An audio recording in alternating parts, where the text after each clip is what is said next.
There are nights when the stars seem to flicker not from distance, but from exhaustion, as though even the heavens are tired of remembering what they once were.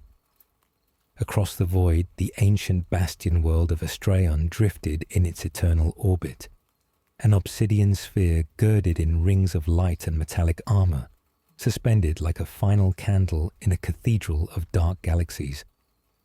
For millennia, it had stood alone, a single world holding back the slow tide of an unseen, devouring presence that waited beyond the starlit veil. Its people called it the silent enemy, for it never spoke, never bargained, never sought understanding. It simply approached, like the erasure of thought itself. But this story does not begin with armies or banners, nor with the roar of engines cutting across solar silence. It begins with quiet, a silence deep enough to echo in the bones, a silence older than memory. And before we begin properly, know this: we tell this story with care, with gentleness, with the quiet reverence of a memory held close to the chest.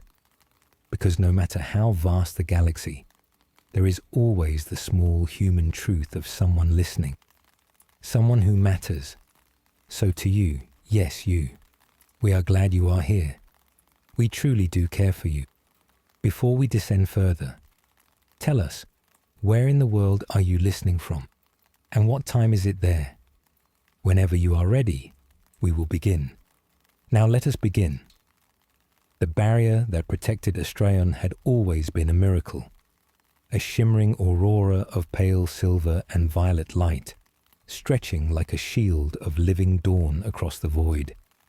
It had held firm for longer than any mortal historian had record, longer, perhaps, than any world should have been allowed to endure. Generations were born and buried beneath that light, never having seen the true darkness of the universe beyond. To them, the barrier was natural, eternal. They had never known fear, but the one who ordered it built remembered the first fear. He remembered because he could not forget. He simply did not remember why. High Castellan Seraph Valius stood upon the summit balcony of the Starspire Citadel, watching the barrier tremble as though touched by something unseen. He appeared as a statue carved of pale bronze and obsidian will, tall, rigid, every motion deliberate. His armor was ceremonial, etched in layers of symbols no living artisan could recount the meaning of. His eyes were not human eyes anymore. They hadn't been for a very long time. He had lived so many lifetimes that the memories had begun to fray, unravel, dissolve like sand in the tide. Immortality was not eternal life. It was eternal loss. Behind him, Boots approached, measured, respectful, precise. Only one person on Astraeon walked like that.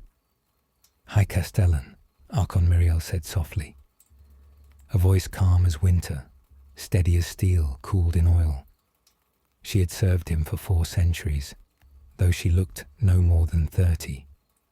The treatments extended her life, though not endlessly. She was mortal, and knew it. He did not turn to face her. His gaze remained fixed upon the barrier. It weakens, Seraph said. Not a question, a truth. Yes, Miriel replied. The tremors have increased over the past 12 cycles. If the decay continues unchecked, we estimate partial collapse within the next 200 years. 200 years would be a blink, the kind of blink one did not realize had passed until something was already gone. Tell me, Seraph murmured, what stands beyond it now? Miriel hesitated. Even to speak of it required care. We do not know, she said. The enemy has not taken shape. It presses without presence. Like memory fading, Seraph finished. He finally turned toward her. The wind at this height carried metallic dust from the shield rings, shimmering like stars trapped in gravity. It whirled around them, glittering, cold. Miriel studied his face. She had known him long enough to recognize the smallest shifts. A faint narrowing of his gaze, a pause between breaths, the slightest softening of the jaw. He was troubled, deeply. Something inside him was slipping again. "How much have I lost?" he asked quietly. Her throat tightened. This was the question she dreaded every time he posed it. "You have forgotten the names of those you once fought beside," she said carefully. "You have forgotten the scent of Astraeon's oceans before they were drained to forge the shield rings. You have forgotten the warmth of your home before it was taken by war." "But I remember the war," Seraph said. "Yes," she whispered. "You always remember the war." He closed his eyes. Memory flashed, not clear, but fractured. Sunlight on a green field, a hand in his, laughter, a child, the moment shattered, gone. He inhaled slowly. "Then we continue," he said. There was no other choice. The duty was eternal. The vow had been eternal, even if the self that made it no longer remained. Muriel nodded, though her heart ached. She had always remembered for him, held the pieces of him that time stole. But her own life would end one day. And when she was gone, what would be left of him? A shell with no memory of why it still fought. A chime echoed through the citadel, deep, resonant, ancient. A tone that had not sounded for centuries. Alarm. Seraph and Muriel turned toward the horizon. The barrier rippled, no longer flickering, but buckling. A dark shape moved beyond it. Not a ship, not a fleet, not anything with form. It was a shadow without mass, a thought without substance, a hunger without mouth. The silent enemy was pressing closer. Muriel's voice shook for the first time in centuries. "My lord, it has begun." Seraph felt something he had not felt in 1,000 years. Not fear, recognition. The enemy beyond the veil was not here to destroy worlds. It was here to consume meaning itself. If the barrier fell, not only Astraeon, but memory, identity, history, purpose would dissolve into silence. The galaxy would not burn. It would simply forget it had ever existed. Seraph did not need memory to understand what must be done. "Summon the Eternal Guard," he said. "Prepare the world for siege." Muriel bowed her head, not in duty, but in sorrow. "Yes, my lord." Seraph turned once more to the trembling expanse of the barrier, and though he could not recall the promise he once made, he knew this: he would keep it, no matter the cost. The alarm tone faded into the deep pulse of the citadel, a heartbeat carried through stone and steel. Seraph did not linger on the balcony. His stride was steady, unhurried, though every moment pressed upon them with the weight of an unseen storm. Muriel fell into step behind him, her cloak trailing like dusk against the polished obsidian floors of the Star Spire's upper levels. Servitors, guards, and adepts stepped aside as they passed, bowing their heads with a reverence that bordered on fear. It was not Seraph's authority that made them move. It was the solemn understanding that when he walked with purpose, history itself shifted. 5 relay stations reporting interference along the barrier's curve, Muriel said, as they descended the wide corridor lined with memorial pillars. Each pillar bore names etched in silver, but most of those names would mean nothing to Seraph now. The sorrow of that truth was one Muriel had learned to carry in silence. Should we focus reinforcement on the northern arc first? It's the oldest segment. It will fail soonest. No, Seraph answered. Reinforce the southern span. The enemy presses hardest where we are strongest. It does not attack weakness. It erases certainty. Muriel absorbed this without question.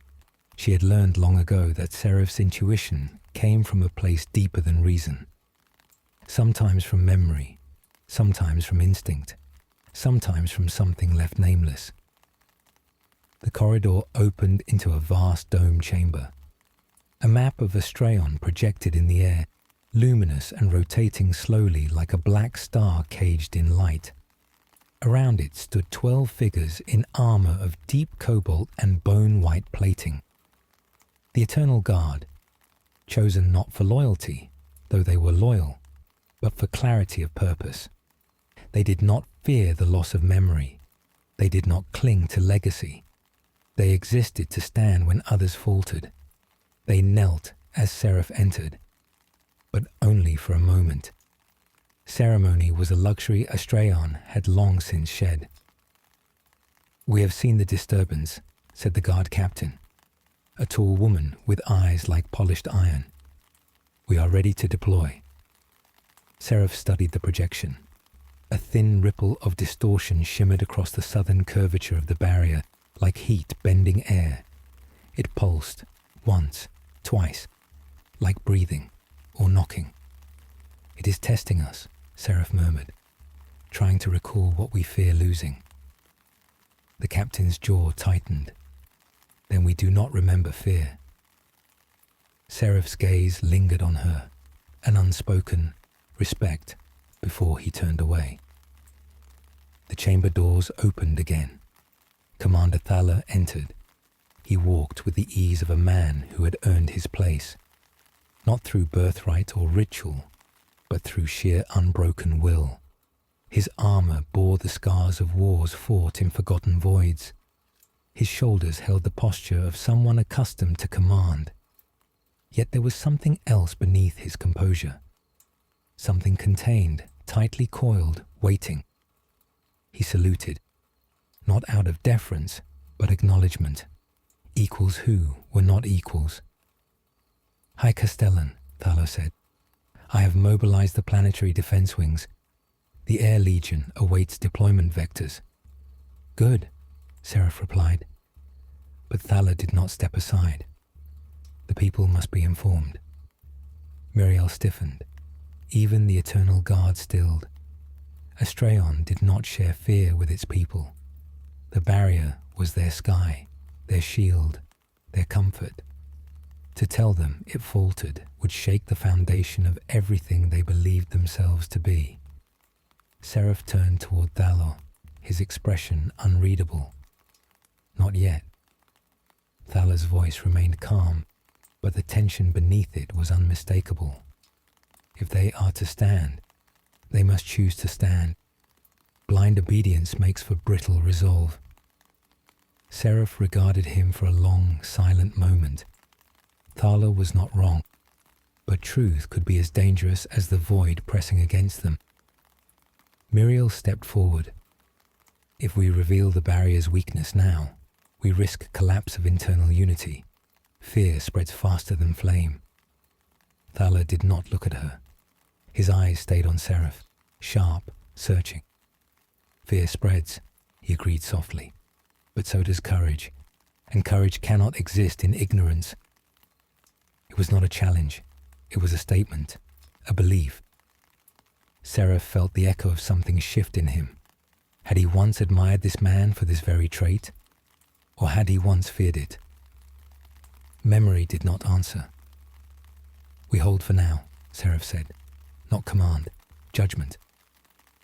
When the enemy breaches the first veil, we will tell them, not before."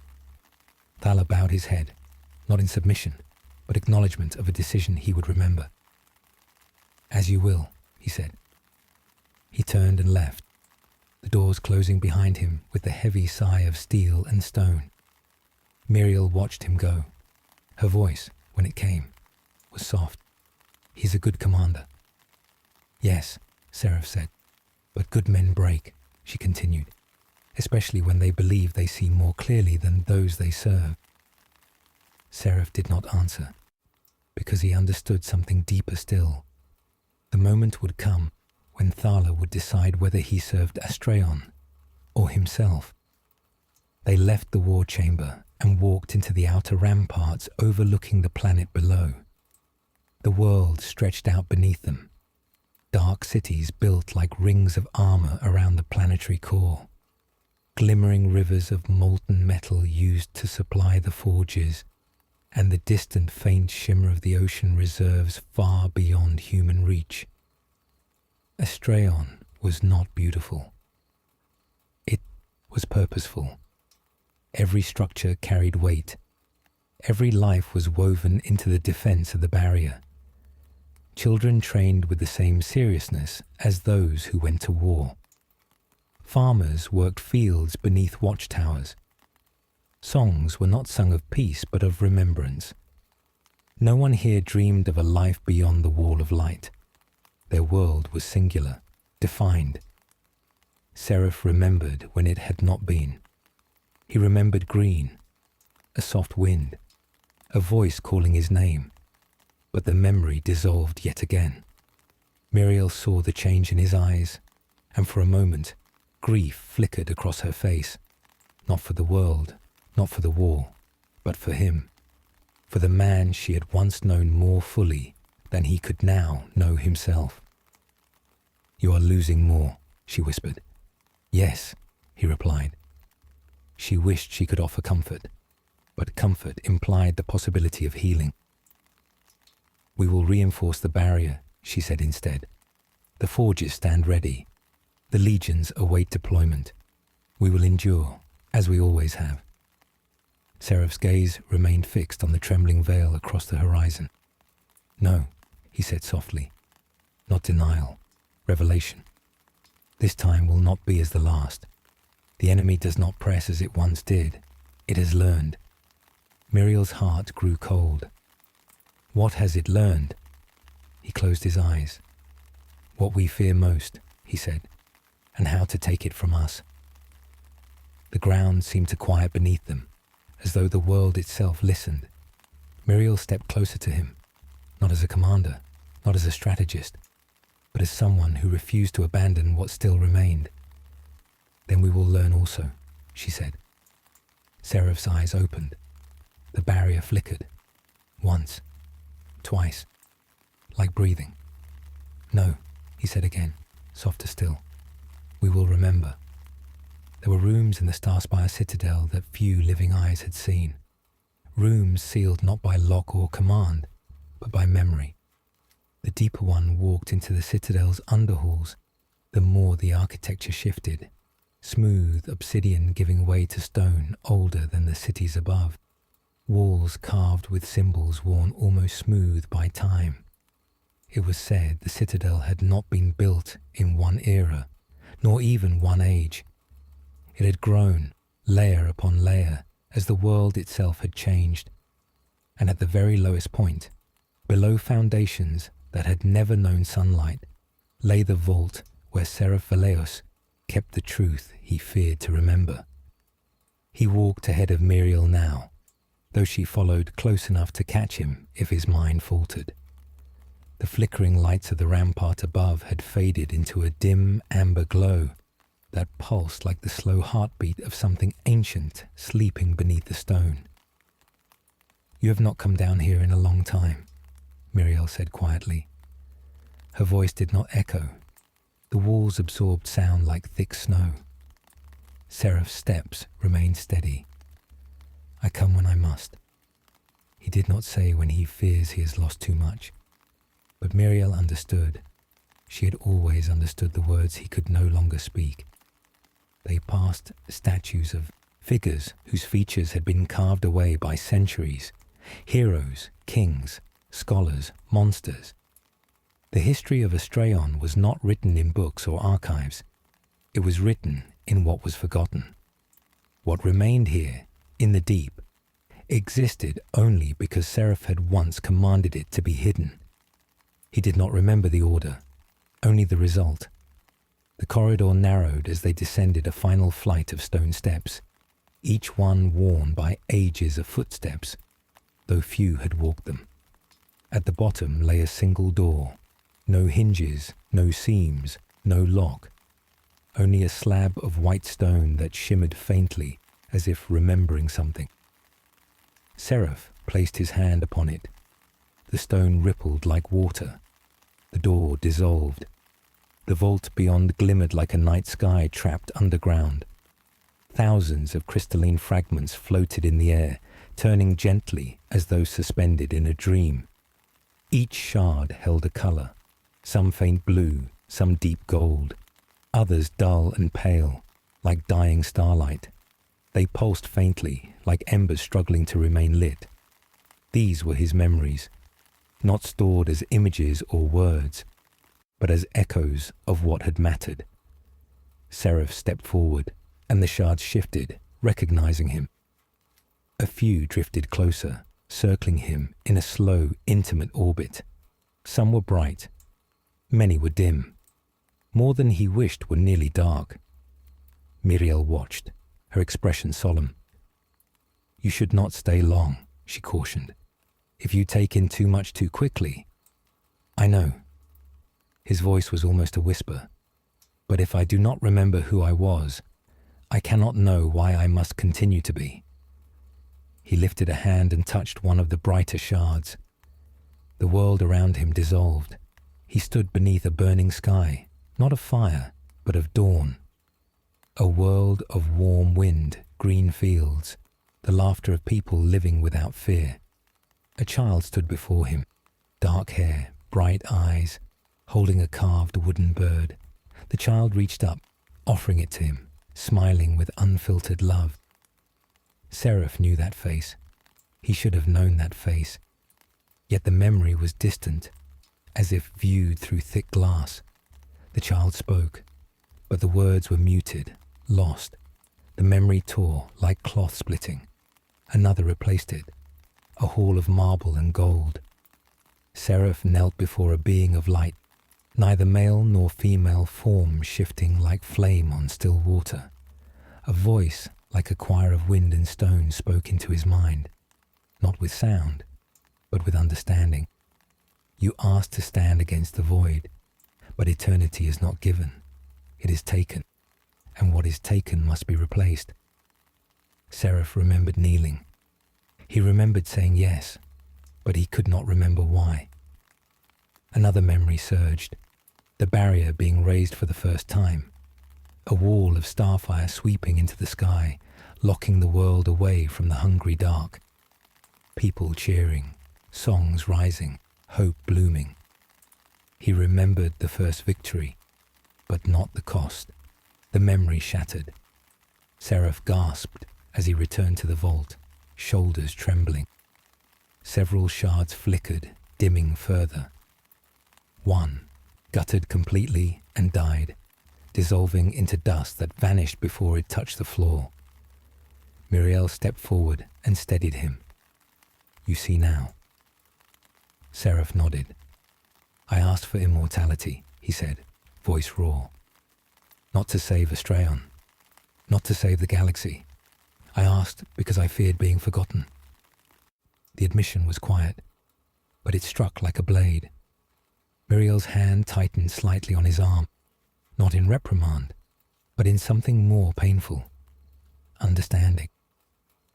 "We all fear that," she said softly. "Some of us simply have less time to face it." Seraph looked around the vault again.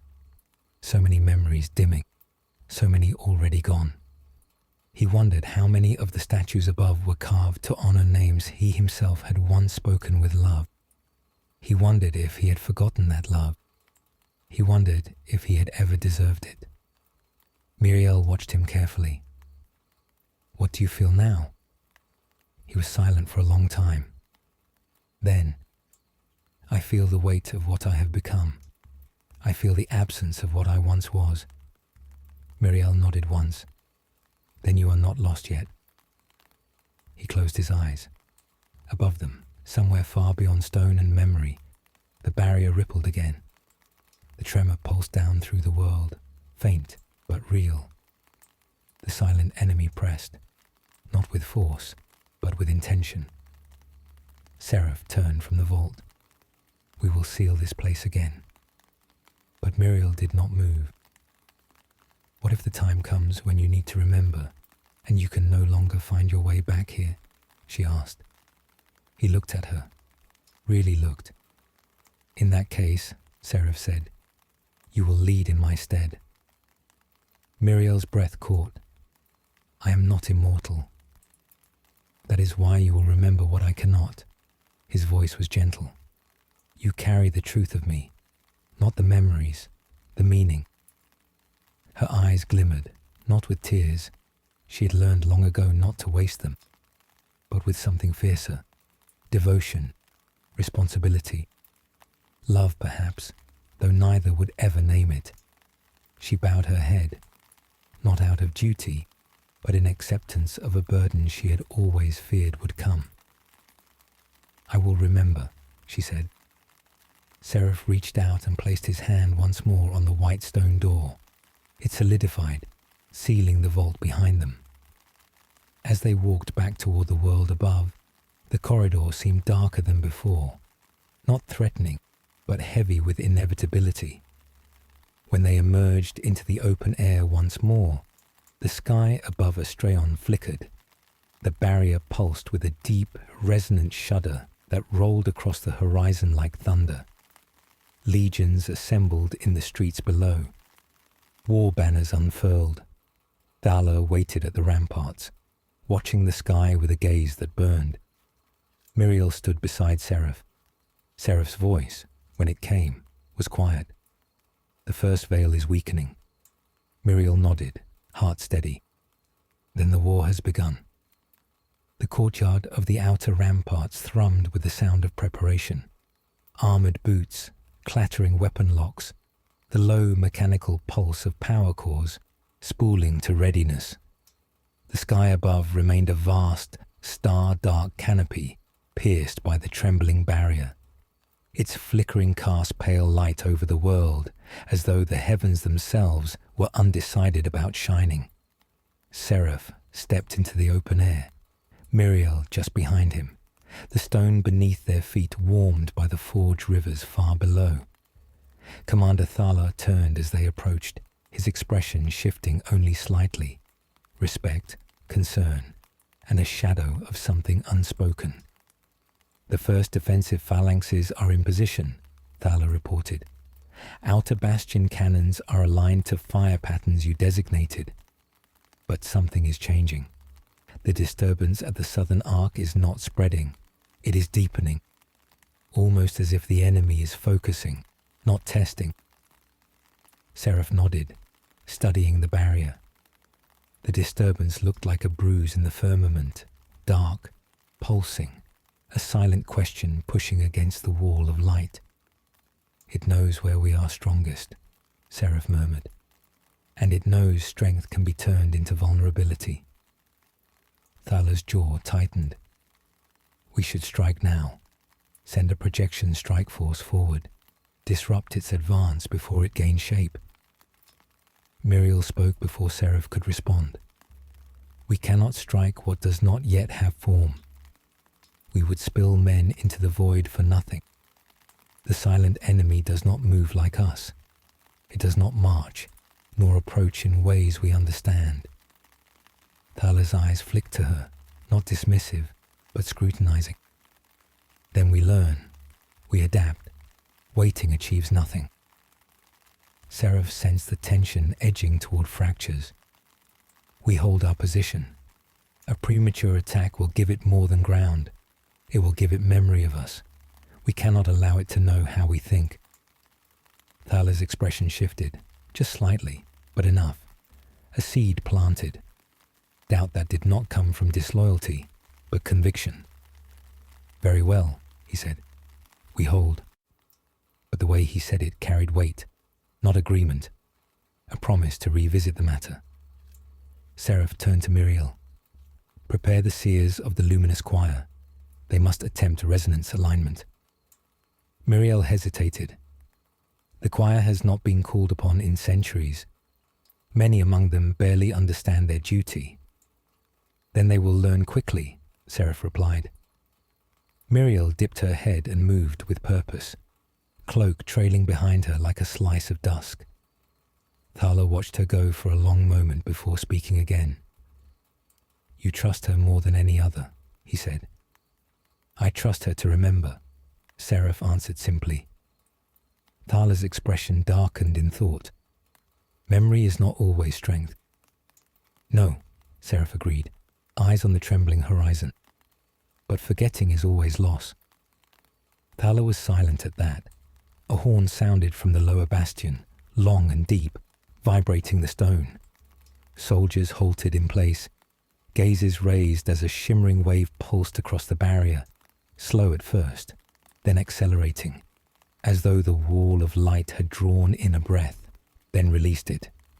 A rush of violet-white flame rippled outward, but instead of reinforcing the barrier, it recoiled, contracting inward, collapsing slightly along the southern curve.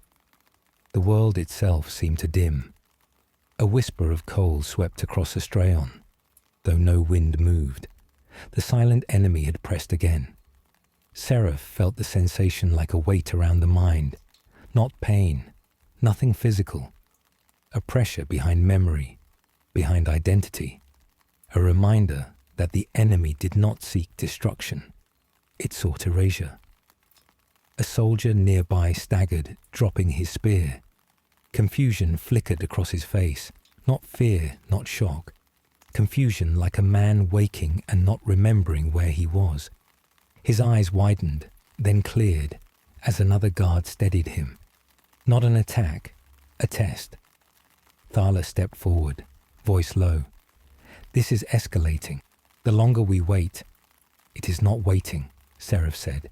It is enduring. There is a difference only to those who have time to consider it, Thala muttered. Some of us have less to lose. Seraph looked at him then, not as commander to subordinate, but as two men standing on the edge of something vast. You think I have nothing left to lose? Thala did not speak. The answer lived in the silence. Seraph exhaled, the sound steady but weary. Walk with me. They moved through the ramparts, passing ranks of soldiers standing at solemn attention. Astraeon had no war chants, no battle cries. War was not ceremony. It was breathing. It was life. It had been so for generations. They reached an overlook where the forge rivers flowed below, streams of molten metal that powered the shield rings and cannon arrays. The heat rose in shimmering waves, and sparks drifted into the air like falling stars. When I became immortal, Seraph began, I believed eternity would make me more than what I was. Stronger, wiser, capable of guiding this world beyond fear. He paused. I did not understand that eternity does not give. It takes. It takes slowly, quietly, piece by piece. Thala's gaze remained forward, but his posture shifted, listening differently now. I have lived long enough to forget the reasons I once fought, Seraph continued, but I have not forgotten the shape of the loss, the hollow where meaning once lived. Thala finally turned. Then why continue? If the cost has hollowed you, why stand at all? Seraph looked out over the world. The flickering barrier reflected faintly in his eyes like dying starlight. Because someone has to. Thala's expression did not soften, but something in his stance changed. Not agreement, not defeat, recognition. They stood there as the sky trembled once more, though less violently this time, like the silent enemy was considering. When Muriel returned, her steps were brisk. The choir is assembling. They will attempt resonance in the central spire at moonrise. Seraph nodded. Then we hold until then. Thala stepped aside, but as he did, he spoke, low, controlled. If the choir fails, we lose the advantage of secrecy. The people will know, and once they know, the world will change. Muriel answered him instead. Then we prepare for change. Thala's jaw tightened, not in anger, but in acknowledgement. Night fell, though Astraeon's night was seldom dark. The barrier cast a pale, trembling glow across the world, and the forge rivers flickered like embers in the bones of the planet. The choir gathered beneath the central spire, where resonant frequency could channel directly into the barrier's foundational harmonic. They stood in a circle, hands clasped, voices rising in layered tones that did not echo. Their song was not meant for ears. It was meant for memory. A hum spread across the world, deep and ancient. The barrier flickered, held, then flickered again. Seraph felt the shift the way one feels a tremor through stone. Muriel glanced at him. "It is responding," she whispered. But then, a crack, not of sound, of memory. A sudden rush of disorientation rippled through the gathered soldiers. One dropped to his knees, clutching his head. Another stared at his own hands, as if they belonged to someone else. Muriel stepped forward. "Stop the resonance, stop." But her voice cut off. Something pressed against her mind. A whisper, not words. The absence of words. Seraph grabbed her shoulder, grounding her, voice low and sharp. "Hold to yourself. Do not let it take shape." The choir's song faltered, but did not break. They held, barely. The barrier steadied. The pressure withdrew. Silence fell, heavy and absolute. The choir collapsed to their knees, gasping. Some wept, not in fear, but in the fragile shock of having touched something vast enough to unmake them. Seraph closed his eyes. The barrier was reinforced, but the silent enemy now knew something it had not known before. Not weakness, not strategy. It knew that Seraph had feared forgetting. Now it could take that from him. Thalah's voice broke the quiet. "This changes nothing. We still stand." Muriel looked at Seraph, her expression tight. "This changes everything. The enemy has learned us." Seraph did not reply, because in the deepest part of him, the part memory could not erase, he knew she was right. The aftermath of the resonance attempt lingered in the air like the last note of a hymn that refused to fade. The choir had been carried from the spire one by one, their faces pale, their eyes distant, as though they had glimpsed something too vast for comprehension. The barrier above held steady now, strengthened but trembling beneath invisible weight, like a dam reinforced against a rising tide. Seraph stood at the highest overlook of the star spire, hands resting against the cold railing, his gaze fixed on the bruised dark region along the southern arc. It pulsed faintly, too slow for natural rhythm, as if responding to the beat of something vast and patient. Muriel joined him, without speaking at first. She simply stood beside him, her presence a quiet anchor. Below, the city continued its methodical preparations. Streets filled with lines of soldiers, supply caravans moved with structured calm. Banners hung without ceremony. There was no panic. There was no fear. Estrayon had been built without room for either. But Muriel's voice, when it came, carried something else. Worry, hidden beneath discipline. The choir will need weeks to recover. Some may never regain full clarity. Seraph did not look away from the sky. They knew the risk. "Yes," she said, "but knowing does not soften the cost." He exhaled slowly, not in weariness, but in contemplation. The silent enemy touched them, not their minds, their meaning. It reached for the shape of them, to press where identity lives. Muriel shivered, though the air was not cold. It doesn't seek to break us. It seeks to unmake us. Seraph nodded. A presence approached behind them. Commander Thalor, his stride unmistakably firm. He bowed out of discipline, not deference. The garrison commanders request updated battle directives. And there is another matter. He hesitated, not out of uncertainty, but caution. A number of citizens reported brief losses, moments where they forgot names, faces, the way home. Muriel's breath caught. The resonance backlash spread farther than expected. Thalor shook his head. It was not from the choir. It came from outside. The disturbance pressed again during the alignment. harder, targeted. Seraph's fingers tightened against the railing. It is searching. For what? Thala asked. Seraph answered without hesitation. For our foundation, for what holds us together, for the memory that defines why we fight. Thala's expression hardened. Then we must give it nothing. No weakness, no signal, no fear. Muriel turned to him. To deny fear is not the same as overcoming it. Thala met her gaze evenly. Fear can be mastered, but doubt is rot. It spreads quietly. He was not wrong, and yet the enemy's strength was not force. It was silence, erasure, a pressure that could dissolve purpose without shedding blood. Seraph stepped away from the overlook and began walking, the others falling in beside him as they moved through the fortress. The Star Spire's halls were alive with motion, officers relaying orders, tactical maps shifting across suspended holoscreens, priests of remembrance reciting quiet liturgies to anchor identity in shared ritual. Without memory, Astraeon was only stone. With memory, it was fortress, legacy, lineage. They descended toward the war chamber. As the doors parted, the projection map reformed in the air.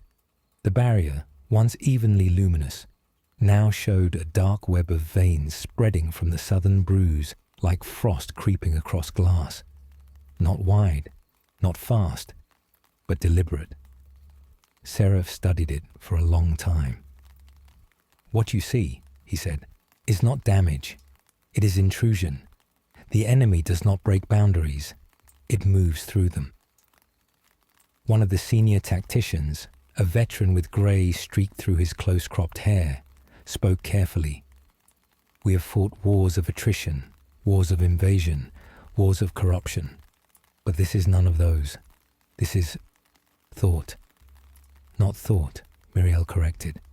The absence of thought. Thala stepped forward, posture straight. We need a strike, something decisive. Not into the void, but into memory. We need to anchor the world, stabilize identity. If we cannot reinforce the barrier, we reinforce ourselves.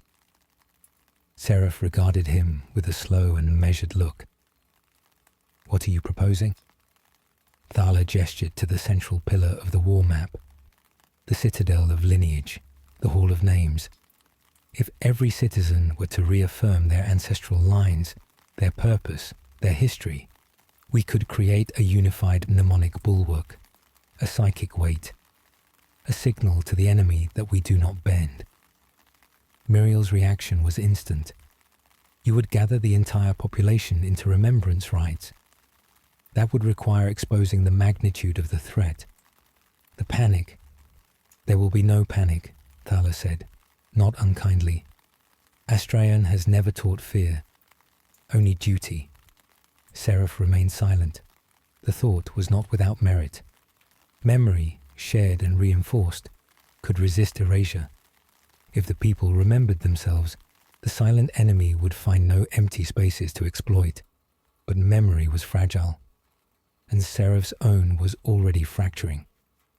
He turned from the map. Begin preparations, but quietly.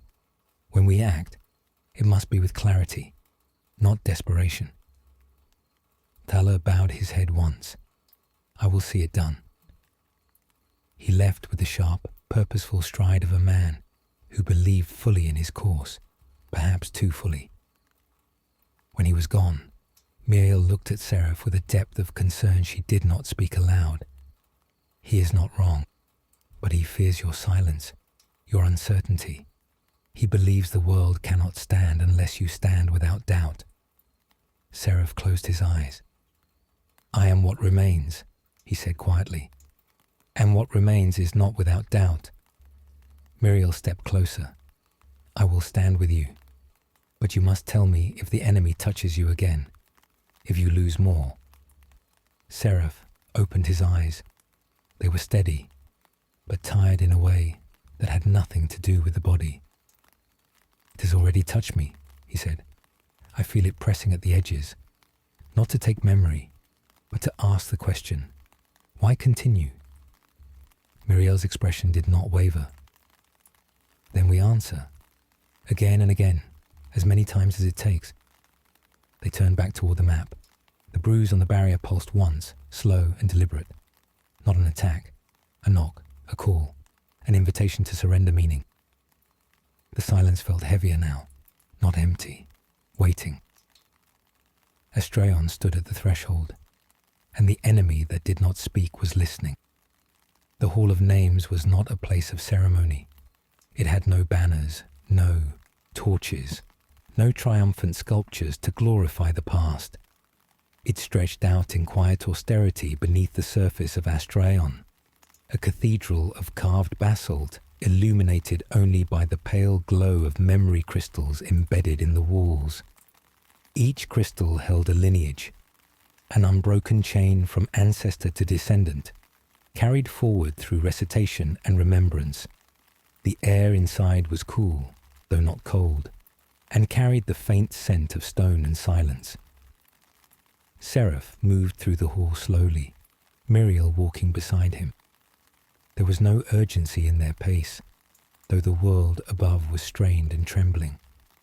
There were moments in war when haste achieved nothing, when the enemy pressed not with force, but with quiet erosion. The response had to be deliberate, steady, certain. Children had come here once, families, students, recruits before their induction into the Eternal Guard. Now the hall was nearly empty, save for the echo of their footsteps and the stillness of memories that flickered like distant constellations along the walls. Muriel's gaze moved over the crystals. Some glowed bright and steady, others dimmed by time, and a few, too many, were faded to near transparency. Names that once had weight now barely clung to existence. She stopped before one of the dimmest. House Eristan, she murmured. They were engineers. They built the river bridges before the first forge ascension. There once were hundreds. Seraph studied the weak glimmer of the crystal. Are there any left? One, Muriel said. A child, barely old enough to speak. The lineage is held only in record, not memory. She closed her eyes briefly. If the silent enemy presses further, it will erase what remains. Seraph said nothing. The silent enemy did not destroy bodies. It consumed the meaning of identity. When enough meaning was lost, the bodies simply became irrelevant, empty, a shell without a self. One day it walked, the next it was dust. Muriel moved deeper into the hall. There is something I must show you, she said. Her voice, usually composed and measured, held something more fragile now. Seraph followed her between rows of crystal pillars to a recess set into the far wall, a place shrouded in deeper shadow. When Muriel paused, Seraph felt the shift in the air before he saw it. The crystal set into the alcove glowed with a faint, fading warmth. His breath stilled. He did not know the name inscribed at the base, not in any way he could consciously recall, but something in his chest tightened, a hollow ache that memory no longer held, but the body had not yet forgotten. The inscription read only, Lyra Valeus. The crystal flickered weakly, as though struggling to remain. Muriel turned to him slowly. She was your daughter. The words did not shock him. There was no sudden collapse of memory, no clarity regained, only the echo of something that should have been felt more deeply. Seraph reached out, fingertips hovering just above the crystal's surface. He did not touch it.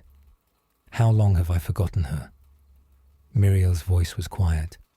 A century, perhaps more. He tried to recall her face, the carved wooden bird the child in the vault's memory had held, the laughter beneath a warm sky.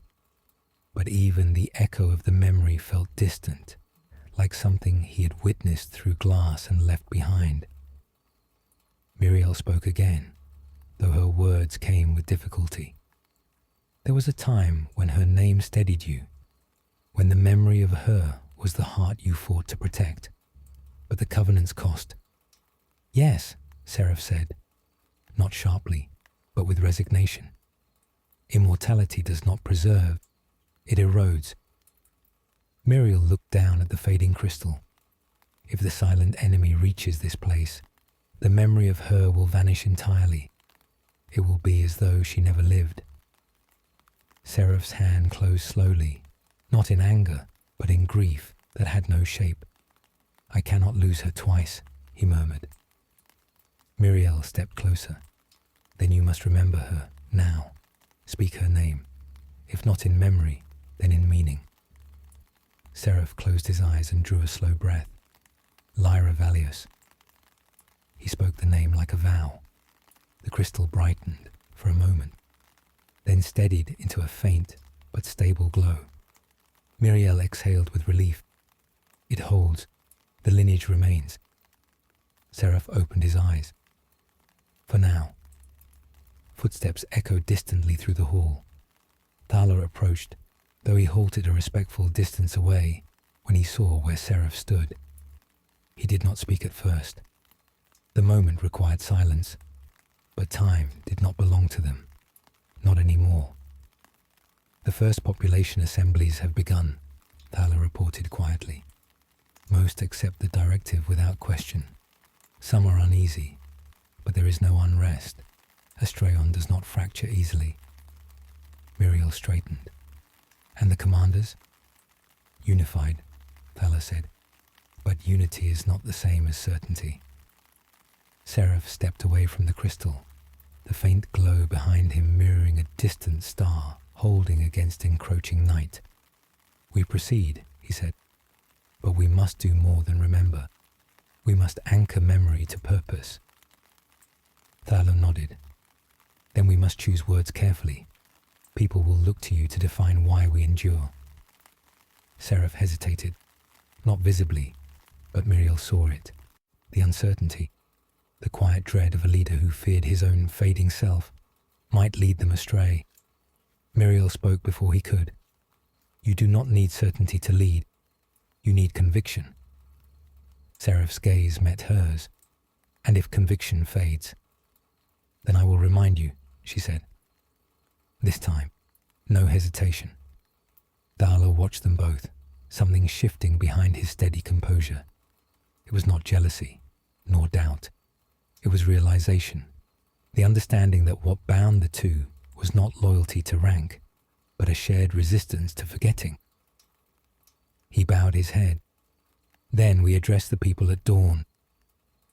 The three of them returned to the upper levels of the citadel as the artificial daylight lamps dimmed, signaling the onset of the cycle night. The barrier glowed faintly above, its trembling pulse slower now, though not gone. The bruise along its southern arc had stopped spreading, but it had also deepened, darkening into a shade that suggested not weakness, but intention. The silent enemy no longer pressed blindly. It was listening, waiting, understanding. As the city settled into a quiet, disciplined rest, Seraph walked the highest terrace alone. The world stretched out beneath him, lit by forged rivers and the faint shimmer of defense arrays. The air was still, a rare stillness, a moment before something shifted forever. He tried to recall Lyra's voice. He could not, but the ache of her loss remained. Sometimes loss was what anchored a person to themselves. Sometimes it was all that did. Muriel joined him again, not intruding, simply present. Their silence was familiar, shared, weighted not by distance, but by the enormity of what waited just beyond the veil. And then, the barrier flickered, not violently, gently, as though something on the other side had placed a hand against it. Seraph felt it, not in his mind, not in memory, but in the place where meaning lived, not a voice, but a question. Why hold what will be forgotten? Muriel inhaled sharply, sensing the shift.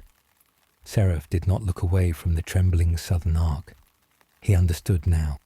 The silent enemy did not seek to conquer. It sought to persuade. And that was far more dangerous than war. "We begin at dawn," he said. Muriel nodded once. The world did not yet know how close it stood to silence. But dawn always came, even on the last day before the night. Dawn on Astraeon was not marked by sunlight, for the world had long since sacrificed its natural sky to the barrier that protected it. Instead, the day cycle began with a soft brightening of the atmosphere, a pale silver glow diffusing through the artificial filters that lined the planetary shell. It felt less like morning and more like a memory of one, distant, softened, recalled rather than lived. Yet the people rose with precision, as they had for generations, carrying out their roles without deviation. Duty was the rhythm by which Astraeon breathed. The central plazas of the city filled in silent procession. Thousands gathered beneath the towering spire of remembrance, their expressions solemn but steady. Armor gleamed in neat rows. Banners hung still in the tempered air.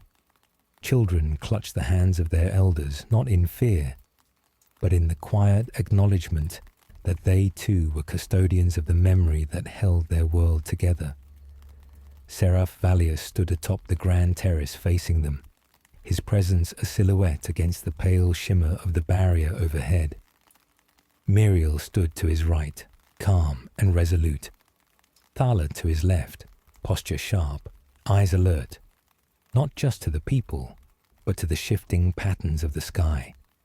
Even from here, the bruise along the southern arc could be seen. It no longer flickered.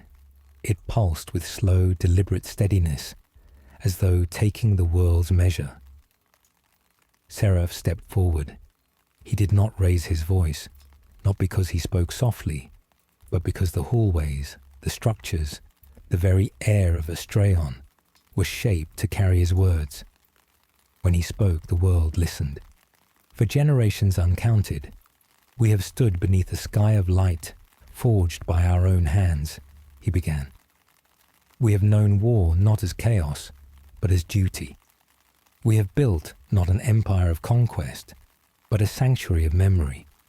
We have endured when others fell into silence, because we remembered who we were. No one shifted, no one murmured. Their stillness was not unnatural, it was conviction. Seraph continued, "The enemy that approaches us does not seek to take our lives, it seeks to take our meaning.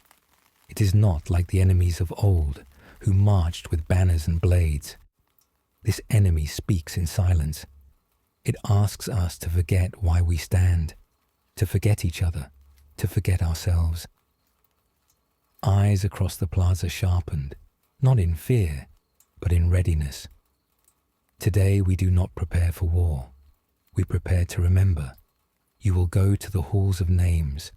You will speak your histories, your families, your teachers, your friendships, your triumphs and your regrets. You will recall the moments that shaped you, great or small. A soft breath moved through the crowd. Not doubt, recognition. Because memory is the armor the silent enemy cannot breach, Seraph said. We do not fight by striking. We fight by holding, by enduring, by refusing to let ourselves fade. He paused, not for effect, but to steady something within himself. I ask not for obedience, he said. I ask for remembrance. The words settled, weightless and yet immense. Muriel stepped forward then, speaking not with the authority of rank, but the steadiness of one who had watched empire forged and reforged through centuries of loss. We will remember together. No one stands alone. No name will be allowed to dim unnoticed. No life will vanish into silence without being held in memory. And then Thalos stepped forward, his expression composed but fierce, his voice carried like iron striking stone. Stand, people of Astraeon. Remember who you are. and the silent enemy will find no weakness here. The plaza did not erupt. There were no cheers, no roars of fervour, only the measured nods of a world that did not need theatrics to express resolve. The remembrance procession began. Lines formed and moved toward the Hall of Names with a grace honed over generations. The people flowed like rivers of quiet strength. Seraph watched them go, a calm settling in him that had nothing to do with certainty, only necessity. But when the plaza had emptied and the spire's shadow fell long across the stone, a low tremor spread through the barrier overhead. Not physical, not audible, a pulse of meaning. Seraph's vision blurred, not outwardly, but inwardly. Something tugged at the edges of his thoughts, gentle as a hand smoothing away detail from a painting. He steadied himself with one hand against the terrace railing. Muriel was at his side instantly. "It is pressing again," she said, voice low but controlled. Thala drew closer. "Is it probing the city?" "No," Seraph murmured. His tone was distant, as though listening to something far away. "It is probing me." Muriel's breath caught, but she did not falter. "Hold to yourself. Hold to your name." But names were fragile things. Seraph felt something inside him slip, just a thread, thin and trembling. A memory not of Lyra, but of the warmth of holding her, the familiarity of her weight against his chest. And the memory faded, not erased, but dimmed. Like a star behind gathering clouds, he inhaled sharply, fingers tightening. "It is learning faster." Thala's expression hardened. "Then we meet it with strength." Seraph shook his head. "Strength is not what it seeks to overcome. It seeks to unravel us from within. If I stand through force, it will push harder. If I stand through meaning..."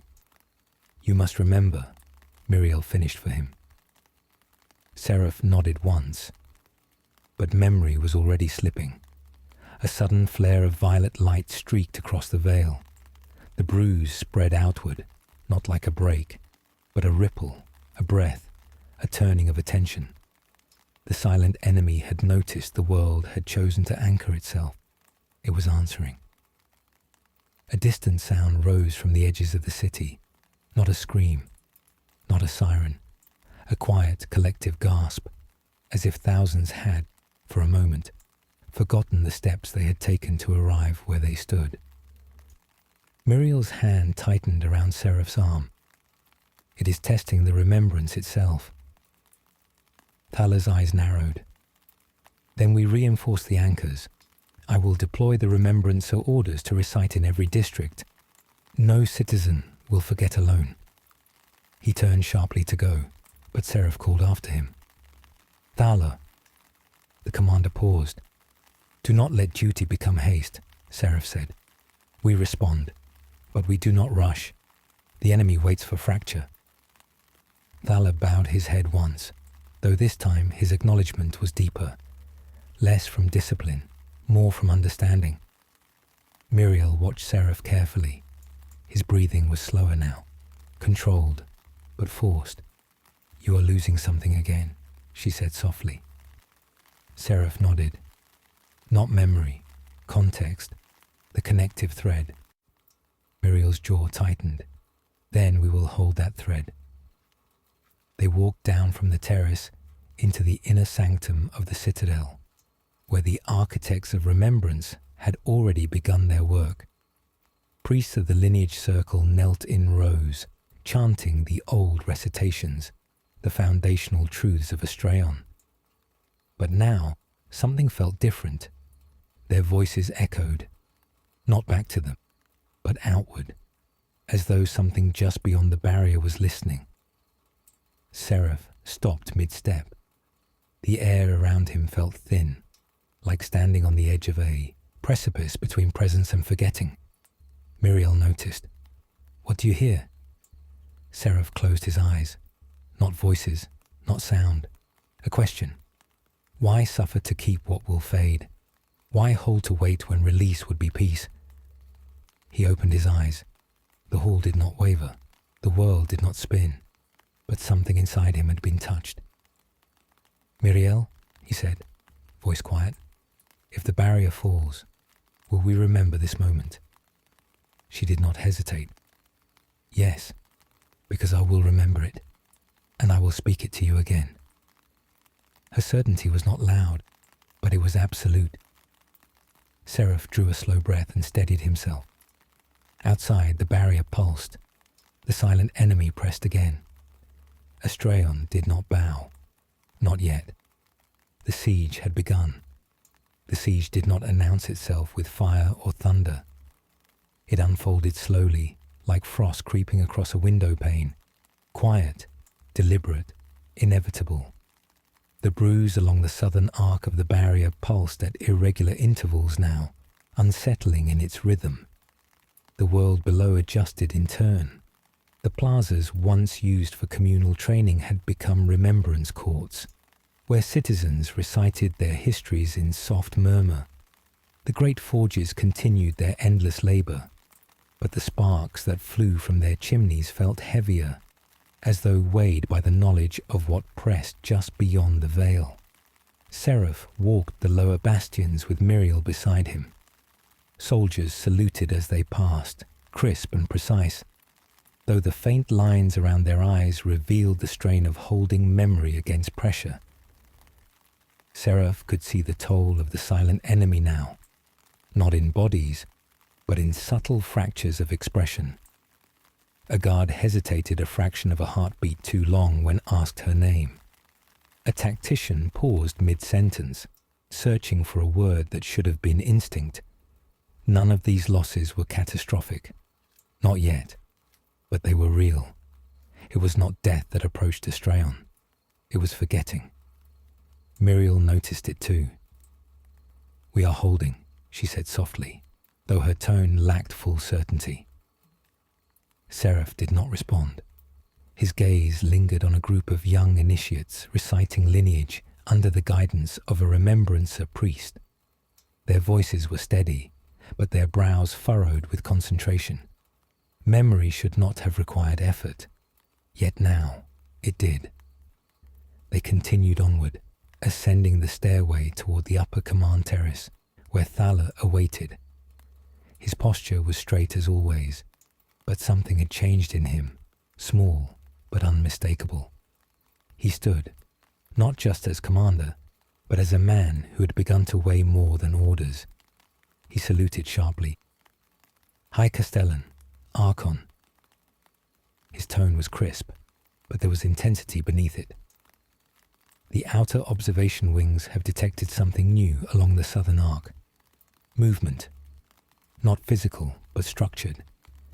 We believe the silent enemy is forming projection sigils, patterns." Seraph felt the shift like a pulse at the back of the skull. "It is trying to communicate." Thaler nodded. "If we can decipher the pattern, we may be able to anticipate its next advance." Miriel's eyes narrowed. "Or it may be trying to draw us into recognition, to shape itself through our interpretation. We cannot interact with something whose form depends on our understanding." Thaler met her gaze coolly. "We cannot defend against what we refuse to look at." They had reached the point where their philosophies diverged. Miriel guarded meaning. Thaler guarded survival. Seraph looked to the sky. The bruise along the veil pulsed slowly, more deliberate now. Less testing, more aware. The silent enemy responded to attention, to thought itself. "We observe," Seraph said, "but do not define. Not yet." Thaler's jaw tightened, but he inclined his head. "Very well." Inside the war chamber, holographic projections flickered into view. The southern arc of the barrier expanded across the room, luminescent strands mapping fluctuations in the veil structure. The patterns forming along the bruise resembled circles within circles, no symmetry, yet no chaos, like a message without language. A young analyst at the console hesitated. "My lord, we attempted to overlay the frequencies. They do not align with any known harmonic, but there is resonance, as if it is shaping itself using our barrier's own structure." Muriel stepped closer. "It's learning the song of the choir." Seraph felt the truth settle like stone. It will use our own memory anchors to unmake us. Thala folded his arms, "Which is why we must strike. We know where it presses. We deploy a counter-harmonic at the veil, not to break it, but to disrupt its pattern before it stabilizes." Muriel turned sharply to him. "If we disrupt resonance, we risk fracturing the barrier entirely. It could collapse." Thala did not flinch. "If we wait, it will collapse on its own." The silence that followed was heavy. Seraph stepped between them, not to separate, but to focus. "If we act, we must act without haste," he said. "Panic is erosion, but inaction is surrender." Thala exhaled, controlled but strained. "Then give the order, my lord. We have the choir's instruments. The harmonic towers await activation. We strike before the enemy completes its formation." Muriel studied Seraph's expression. Her voice came quieter but sharper. "He is not asking for permission. He is asking for confirmation." Thala's gaze flicked toward her, a brief but visible spark of irritation. "I ask only that we do not drown waiting to see if the tide intends mercy." "The tide does not choose," Muriel replied. "We do." Seraph raised a hand and both fell silent. He turned to the projection again, watching the slow, pulsing rhythm of the bruise. It was patient in the way only something timeless could be. Then, a whisper threaded through his thoughts. "You will forget why you resist." He inhaled sharply, not pain, not fear, a subtraction. A memory slipping. Muriel caught his arm instantly. "Seraph, anchor." Thala stepped closer, tension tightening his voice. "What did it take?" Seraph closed his eyes. He could no longer recall the tune of Lyra's laughter, not the melody, only the fact that it had once existed, not yet gone, just farther away. He opened his eyes. "We act," he said, "but not with strength, with precision." He turned to Thala. "Prepare the harmonic towers. Align resonance, but no counterpulse is to be released without my direct command." Thala nodded once, though his restraint was tightly held. "Understood." He left the chamber, though his silence said more than words. Muriel watched him go. "He believes your hesitation endangers Astraeon." Seraph's gaze remained on the bruise in the barrier. "He believes conviction must be unwavering." Muriel's tone softened. "And he does not understand that conviction which does not question itself becomes something else entirely." Seraph did not respond. Instead, he began walking back toward the upper terraces. Muriel followed, quiet but present. They reached the outer walk, where the barrier stretched like a false firmament above them. The bruise pulsed once more, and this time the pulse echoed through the world. A tremor passed beneath the streets, not physical, cognitive. Below them, a group of soldiers halted mid-step, eyes unfocused, expressions flickering. One whispered a name under his breath, a name he could not recall finishing. Muriel inhaled. "It's accelerating." Seraph's voice was barely audible. "The silent enemy has recognized resistance." He felt something else then, subtle but deep. Not pressure on memory, pressure on identity, like a hand resting lightly on the heart. "You resist for fear of being forgotten." Seraph whispered aloud. "No." The whisper answered without sound. "Then show me why you remember." He steadied himself on the railing. Muriel placed a hand over his, not guiding, not supporting, sharing weight. The barrier pulsed again. Below, the harmonic towers began to glow as Thaler's orders took form. Astraeon was drawing breath. The bruise widened, slow as dawn rising over a dead horizon. Not a break, an opening. The first breach would not be physical. It would be meaning. Muriel's voice was steady. "Seraph, the world will follow you. But if you fall..." "I know," he said quietly.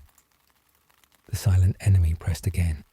The siege had reached its next phase. Behind them, far down the terraces, a ripple of unease spread through the ranks. Not chaos, not fear, but something deeper. Doubt. The first fracture had begun. Not in the barrier, in the hearts of the living. And Astraeon, for the first time in millennia, trembled. The harmonic towers ignited one by one across Astraeon, their spires of obsidian and silver flaring with pale resonance. The light they cast was soft, not the brilliance of fire, but the steady glow of held remembrance. It shimmered through the city streets, reflecting in windows, in polished armor, in the eyes of those who stood beneath it. The people felt the hum in their bones, like the echo of an ancient lullaby they could not quite recall. The world was preparing itself, not for battle, but for endurance. Seraph stood within the central sanctum of the star spire, where the choir's resonance instruments had been aligned. The room was ringed with gently vibrating crystal threads, stretched like strings of a vast, silent harp. Their tone did not exist in sound. It existed in meaning. Muriel oversaw the ritualists as they tuned the frequencies, each motion measured with perfect calm. She did not look away from the task even once, for she knew that if she did, doubt might find a place to settle. Thaler paced along the perimeter. His steps were not restless. They were controlled, deliberate. But his jaw was set, and his gaze flicked occasionally toward Seraph with something more than concern. It was the look of a man calculating outcomes in real time, mapping failure before it could materialize. When Seraph finally spoke, his voice was quiet and steady. "We begin the resonance when the veil pulses next, not before." Muriel nodded to the choir, hands lowered to the crystal threads, breaths steadied, but Thaler did not move. "You are weakening," he said, not as accusation, but as fact. Muriel turned sharply, but Seraph raised his hand. "Speak." Thaler stepped forward. "The silent enemy is pressing against you directly. We all see it. Your memories are fraying. Your connection to meaning unravels. If the core of Astraeon falters, the people will feel it. We cannot allow that." Muriel's voice was low, careful. Thaler did not look at her. His gaze was on Seraph alone. "We cannot allow leadership to fade while we are under siege. If you fall, the world falls with you." Seraph held his stare. "And what do you propose?" Silence, just for a breath. Then, share the burden. Transfer a portion of the mnemonic anchor to the Council of Commanders. Let the memory of Astraeon rest in many minds, not one. Muriel inhaled slowly, understanding the implication instantly. "You mean to dilute him?" Thaler turned to her at last. "I mean to preserve him." Seraph's voice remained calm. The covenant did not grant immortality to all, only to one. It cannot be divided. Thaler's eyes hardened.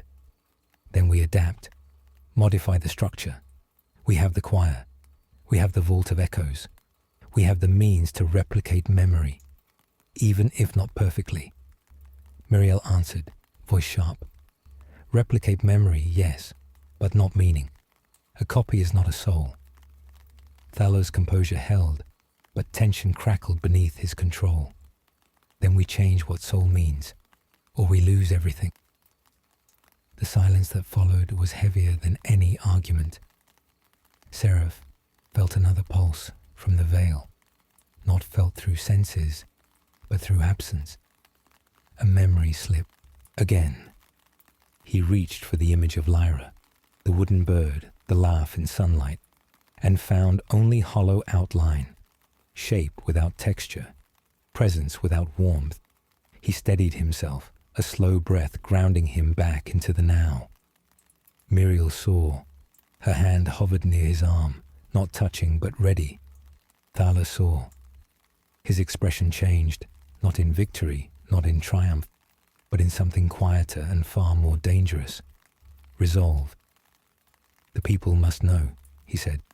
They must understand what we are fighting for, not in myth, but in truth. If they are to hold memory against the silent enemy, they must know the cost of immortality, the price you have paid. Tell them you suffer. Let them anchor you. Shared memory is stronger than solitary burden. Seraph did not answer. Muriel did. Or shared memory breaks if they cannot bear it. You ask the world to witness the erosion of their leader. Some will hold, others will fear. Doubt spreads faster than faith. Thala's voice sharpened. Doubt spreads when truth is hidden. And despair spreads when truth is forced too soon, Muriel countered. They faced one another, not as rivals, but as forces shaped by necessity. Seraph spoke softly, breaking the tension. There is a memory I have not yet returned to, the one that began all of this. Muriel's breath stilled. Thala looked at him sharply. The memory of the covenant, Seraph continued. Not the terms, not the ritual, the reason. Muriel stepped forward. You saw fragments in the vault. That is enough. To search deeper risks erosion. Then I risk erosion, Seraph said. Thala shook his head. If you fall. If I do not know why I stand, Seraph interrupted, then I am already falling. The sanctum dimmed, shadows shifting as if the very walls listened. Seraph turned away from them and walked toward the vault of echoes.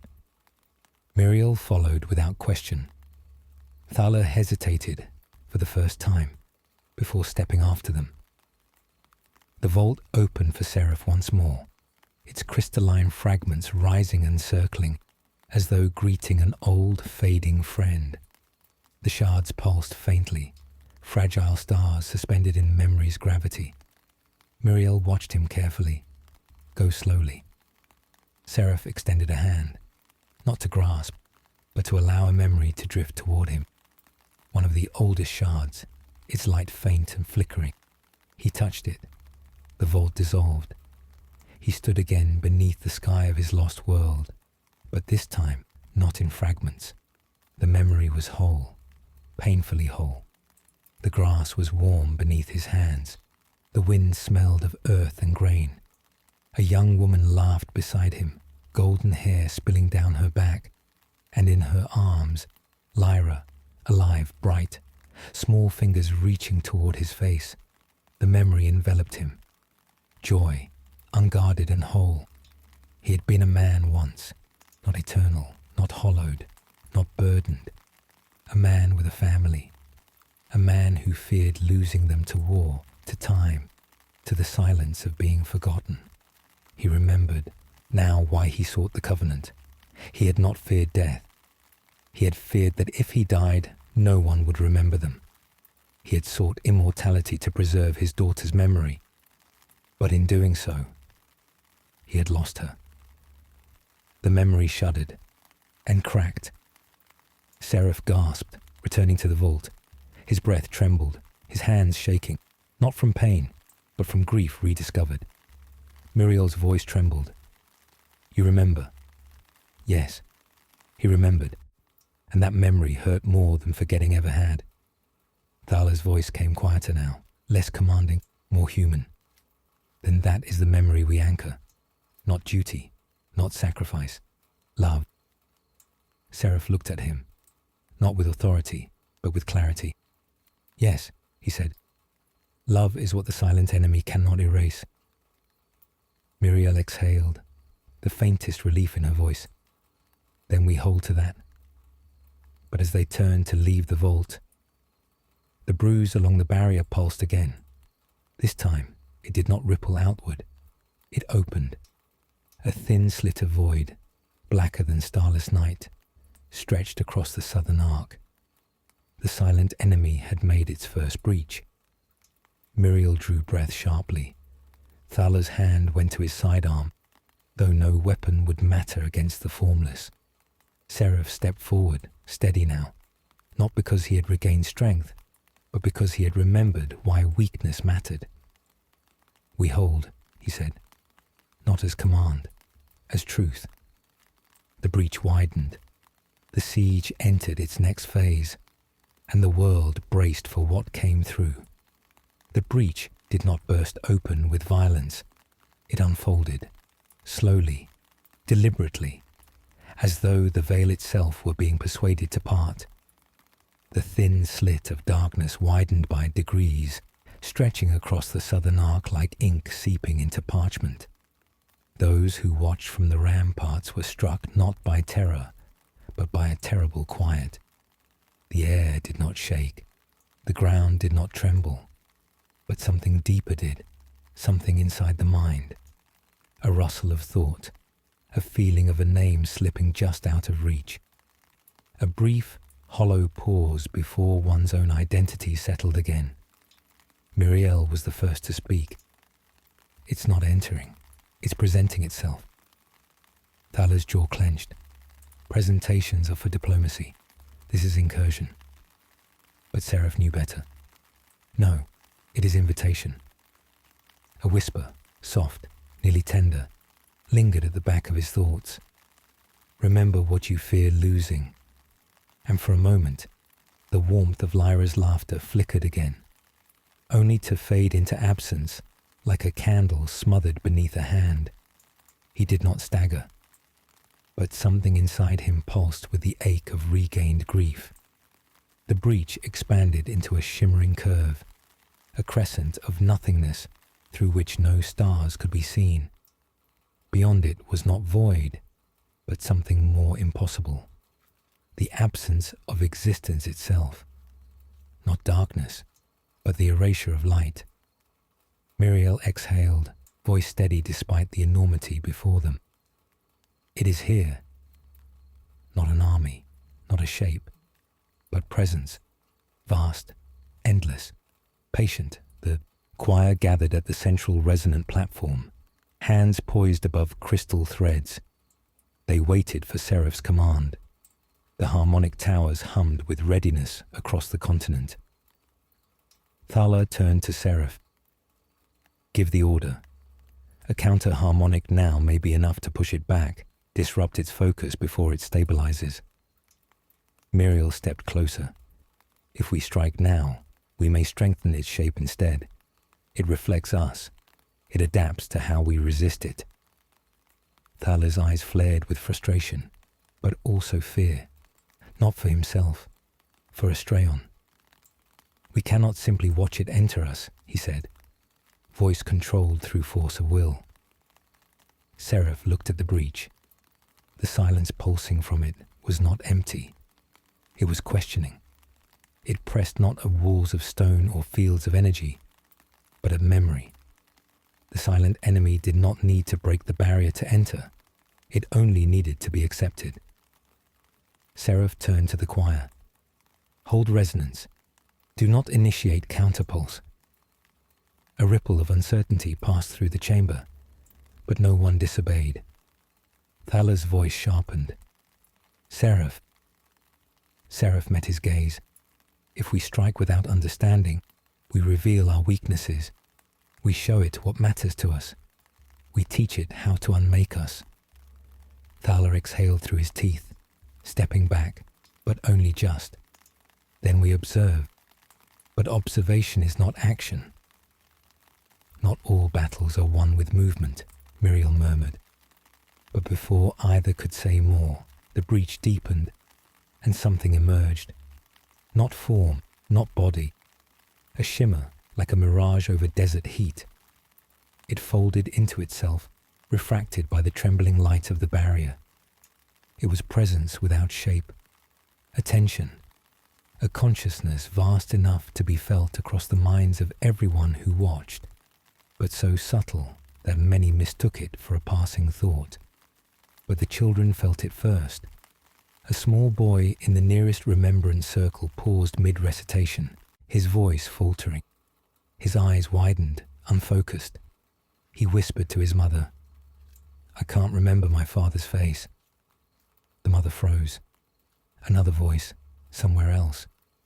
"What was our house's name before the reforms?" "I used to know it." Another whisper, trembling. "Am I the first one with my name? Was there someone before me?" The harm was not total, but it was spreading. Muriel's breath sharpened. It's probing the earliest memories, the ones that define identity, childhood, foundation, first meanings. Thala turned sharply. If it erases beginnings, the rest will collapse. Seraph understood. Meaning did not deteriorate from the edges.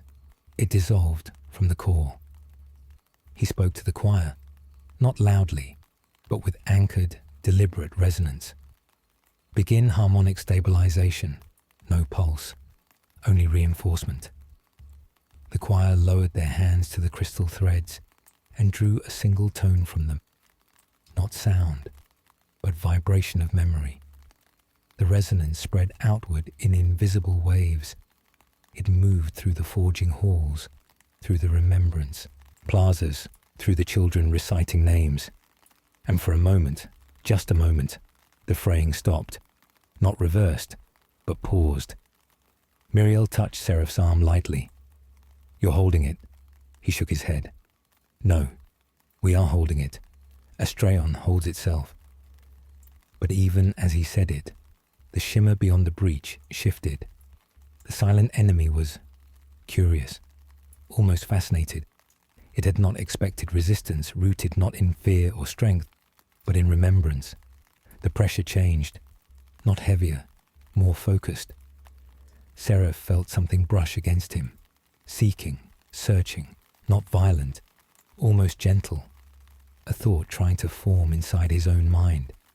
"Show me why you endure." He did not answer. Instead, he closed his eyes and called upon the memory he had reclaimed. Lyra, warm and laughing in sunlight. The moment before loss. The moment before sacrifice. The reason he had chosen eternity. The reason immortality had meaning. And he felt the silent enemy stop. Not retreat. Not attack. Simply pause. Something passed between them.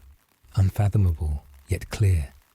The silent enemy did not understand love. It understood attachment. It understood clinging. It understood the fear of absence. But love was not fear. Love was choice. Seraph spoke aloud, not to the harmonic choir, not to the soldiers, not even to Muriel or Thalor. He spoke to the presence beyond the veil. We remember because we choose to. A tremor passed through the breach. The shimmer flickered, unstable, reactive, learning. Thaler leaned forward, voice low. "Seraph, it is responding to you, directly, if you anchor communication." "No," Muriel said, understanding instantaneously. If he anchors communication, it will anchor itself through him. It will take the shape of his meaning. It will become him. Thaler cursed under his breath. Then sever the link now. But Seraph did not, because in the fleeting, breathless stillness of the moment, he understood something essential. The silent enemy was not malevolent. It did not seek destruction or domination. It sought to end suffering, to free existence from the weight of remembering, to give peace through oblivion. Its question was not threat, it was offering. Why bear the pain of memory when forgetting ends all sorrow? And the answer came without hesitation, because to forget sorrow is to forget joy. Muriel closed her eyes. Thaler froze. The breach pulsed. But this time, the pulse faltered. The shimmer recoiled, not in fear, but in incomprehension. It could not grasp meaning held by choice rather than inevitability, but it did not withdraw. Instead, it adapted. The shimmer coalesced, and for the first time, the silent enemy took shape. A silhouette formed behind the veil. Human, impossible, reflective. Its outline blurred like a memory half recalled. It had copied him. Seraph stared at his own mirrored form, empty-eyed, ageless, absent of expression. Muriel stepped forward instinctively. Thal's hand gripped his weapon. Seraph stood still. The silent enemy had realized the path to Astraeon was not erasure. It was imitation, not annihilation of identity, replacement. The siege was no longer external. It had entered the heart. Seraph spoke softly, voice steady, though the world trembled around him. The next battle will not be fought at the barrier. Muriel's voice was barely audible. I know. Thal's voice dropped to a whisper of steel and inevitability. It will be fought inside us. The reflection shifted, and the breach widened. The mirrored figure stood motionless beyond the breach, not quite formed, yet unmistakably shaped in Seraph's likeness. Its contours shifted as if made of memory rather than matter, features smoothing and clarifying with each passing moment. The longer one looked, the more recognizable it became. The set of the shoulders, the calm posture born not of confidence but burden, the gaze that held centuries. Yet where Seraph's eyes carried depth, the reflection's eyes were hollow, not empty, waiting. Muriel exhaled slowly. It is learning you. Thal's stance hardened. Then we must deny it. But Seraph lifted a hand, not to silence them, but to steady the moment. It seeks understanding, not conquest. The reflection tilted its head at the same angle Seraph had used countless times in contemplation. Then it stepped forward, not crossing through, but pressing against the veil. The barrier ripple shivered, waves of distortion spreading outward like a stone cast into still water. A murmur rose across the city. Those sensitive to the resonance felt it, the uncanny sensation of self-awareness bending inward, like being observed by one's own reflection from the other side of a mirror that shouldn't exist. Muriel's voice was soft, but edged in warning. If it learns how you reason, how you choose, how you love, then it will speak as you speak, lead as you lead, and if it speaks the offer of forgetting peace in your voice. Seraph finished the thought, quietly. Astraeon will listen. Thala stepped forward, urgency sharpening his tone. Then we strike now, before it completes the mimicry. No. Seraph's voice did not rise, but it cut through the air with clarity. If we destroy what it forms now, it will rebuild with our fear as its framework. And fear is far easier to imitate. Thala hesitated. It was not surrender, only understanding that no strategy came without a cost. The choir's resonance continued to hum, a faint, steady pulse holding memory intact for the moment. But the harmonics were showing strain. Some threads flickered, their light dimming like embers in wind. The pressure of the silent enemy's presence was not force, but weight. Weight on meaning, on identity. Muriel moved toward Seraph, her voice barely more than breath. What do you feel? Seraph closed his eyes. The reflection was not a figure on the other side of the breach. It was inside him. Offer them peace, it whispered. Not in words, but in suggestion. Remembering hurts. Let go. You have held long enough. He saw Lyra again, not in the clarity of regained memory, but as a presence just beyond reach, a warmth he could no longer fully hold. And in that distance lay pain, a pain that never dulled. Muriel saw the shift in his breathing. Her hand touched his, the smallest gesture, but it grounded him. You endure because you loved, she said softly. Love is pain, but pain means she was real. Seraph opened his eyes. The reflection's form flickered. Thala observed them both. He saw what passed between them, not sentiment, but anchor, and something in him tightened. Not jealousy, not doubt, fear, not for himself, but for the world. We cannot let this become personal, he said quietly. If the enemy ties itself to you, it ties itself to all of us. And if I sever myself? Seraph asked. Thala's expression did not change. Then Astraeon stands without you. Miriel turned to him sharply, but Seraph did not flinch. He had known that truth long before Thala spoke it aloud. The reflection stepped closer against the veil. The barrier warped around it, as though memory and existence were being rewritten in faint, slow increments. Miriel spoke again, voice steady. We will not sever him. We will reinforce him. Thala shook his head. Reinforcement only prolongs the erosion. The enemy learns him faster than we can hold him together. And the longer he stands, the more it integrates. He looked at Seraph, not with accusation, but with an unbearable honesty. If it finishes the likeness, there will be two Seraphs, and the world will not know which one to follow. The air seemed to thicken, because the truth was not in the future. It was already happening. Some soldiers on the lower ramparts had begun to look between Seraph and the reflected silhouette, and hesitate. A hesitation small, but catastrophic.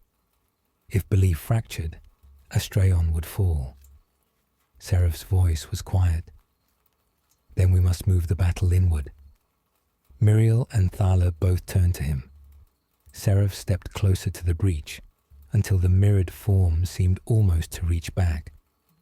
They stood only the veil's thickness apart, one made of memory, one slowly losing memory to time, one formed from meaning, one formed from its absence. The silent enemy whispered again, "Let go." Seraph felt the words not in his mind, but in the gap where Lyra's laughter had been. He spoke aloud, not to it, but to Miriel. When I chose immortality, I did so out of fear, not strength. I was afraid that if I died, the world would forget her, that she would fade, that she would never have existed. His voice lowered. I became eternal to hold her memory, but eternity erases all but purpose, and purpose without memory becomes duty. Duty without love becomes emptiness. Miriel swallowed, jaw tight, eyes bright, not with tears, but with hurt that mirrored his. You remember her now, she said. I remember the pain of losing her, Seraph answered. The joy is fading. That was the danger. The silent enemy did not erase memory first. It erased meaning, and without meaning, memory was only shape. Thala stepped beside them, looking from Seraph to his reflection. If love is your anchor, then anchor to it, he said. Not grief, not fear, not duty. Love. Seraph looked at him, not surprised but changed. This was not the voice of strategy. It was the voice of someone who had watched countless soldiers die and feared one thing above death, that their stories might fade. Seraph reached toward the breach, not physically, but in meaning. The reflection reached back, the choir's resonance dimmed, the silent enemy pressed, and then a single memory, bright and unbroken, surfaced. Lyra, small and laughing, touching his face with tiny hands. No words, no meaning, just warmth. The reflection faltered. Its shape rippled. Miriel exhaled 2 words, urgent and steady. Now, anchor. Seraph focused, not on pain, not on loss, but on love unbroken by time. The choir's resonance flared. Light cascaded through the harmonic towers. The breach shuddered, but did not close. The reflection did not vanish. Instead, it changed. It no longer mirrored Seraph's face. It mirrored Muriel's. Her breath halted. Thala stiffened. Seraph understood instantly. The silent enemy had realized Seraph could not be corrupted by forgetting love.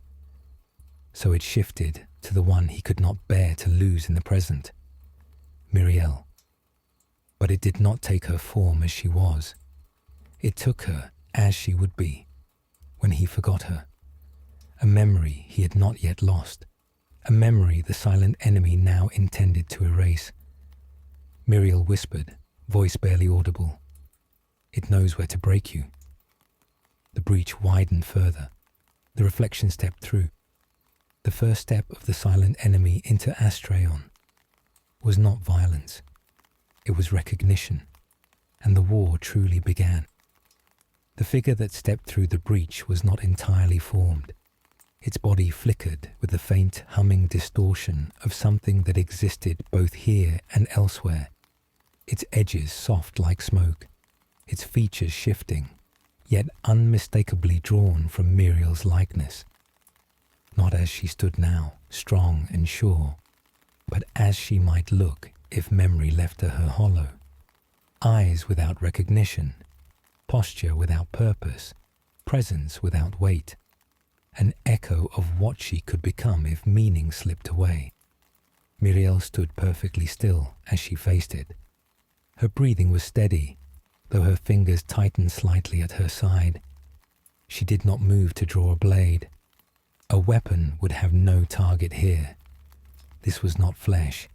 It was the idea of her, reflected back at her, shaped by the silent enemy's understanding of what Seraph feared losing next.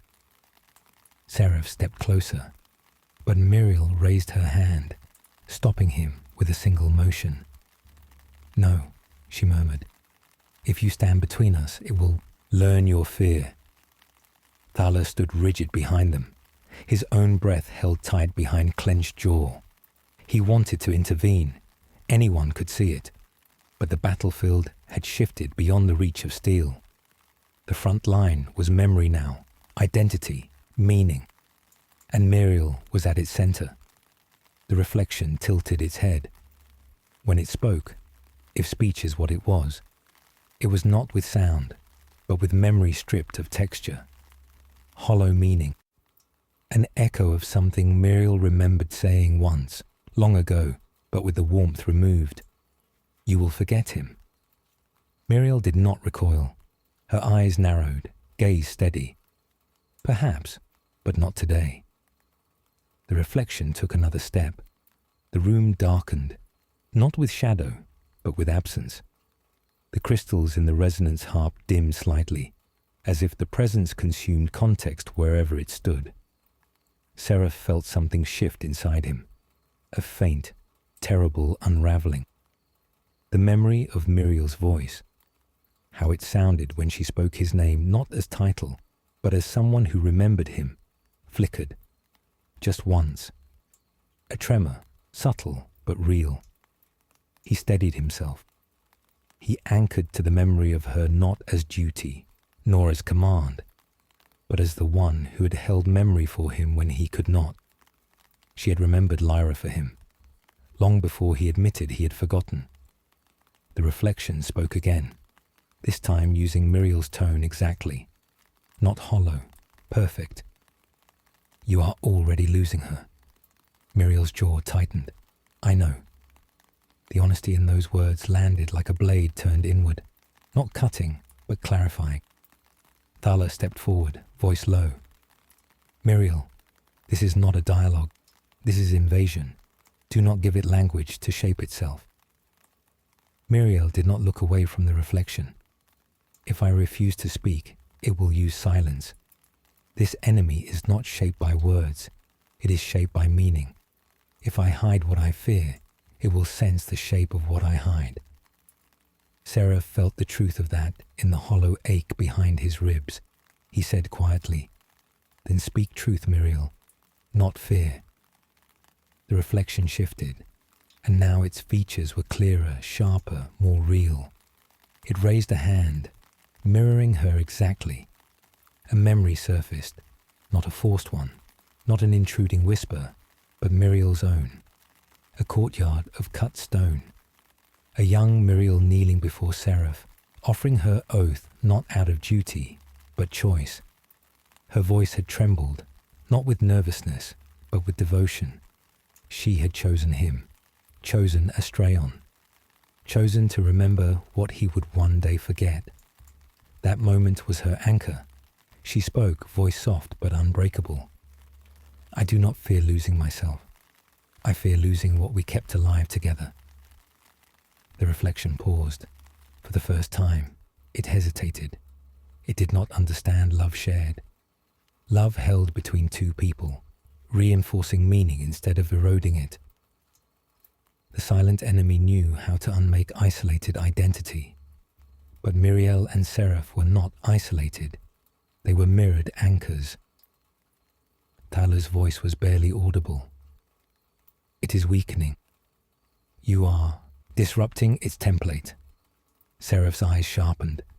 Hold the memory steady, Muriel. She closed her eyes, not to shut the reflection out, but to look inward. She did not cling to the memory of her oath. She lived it again.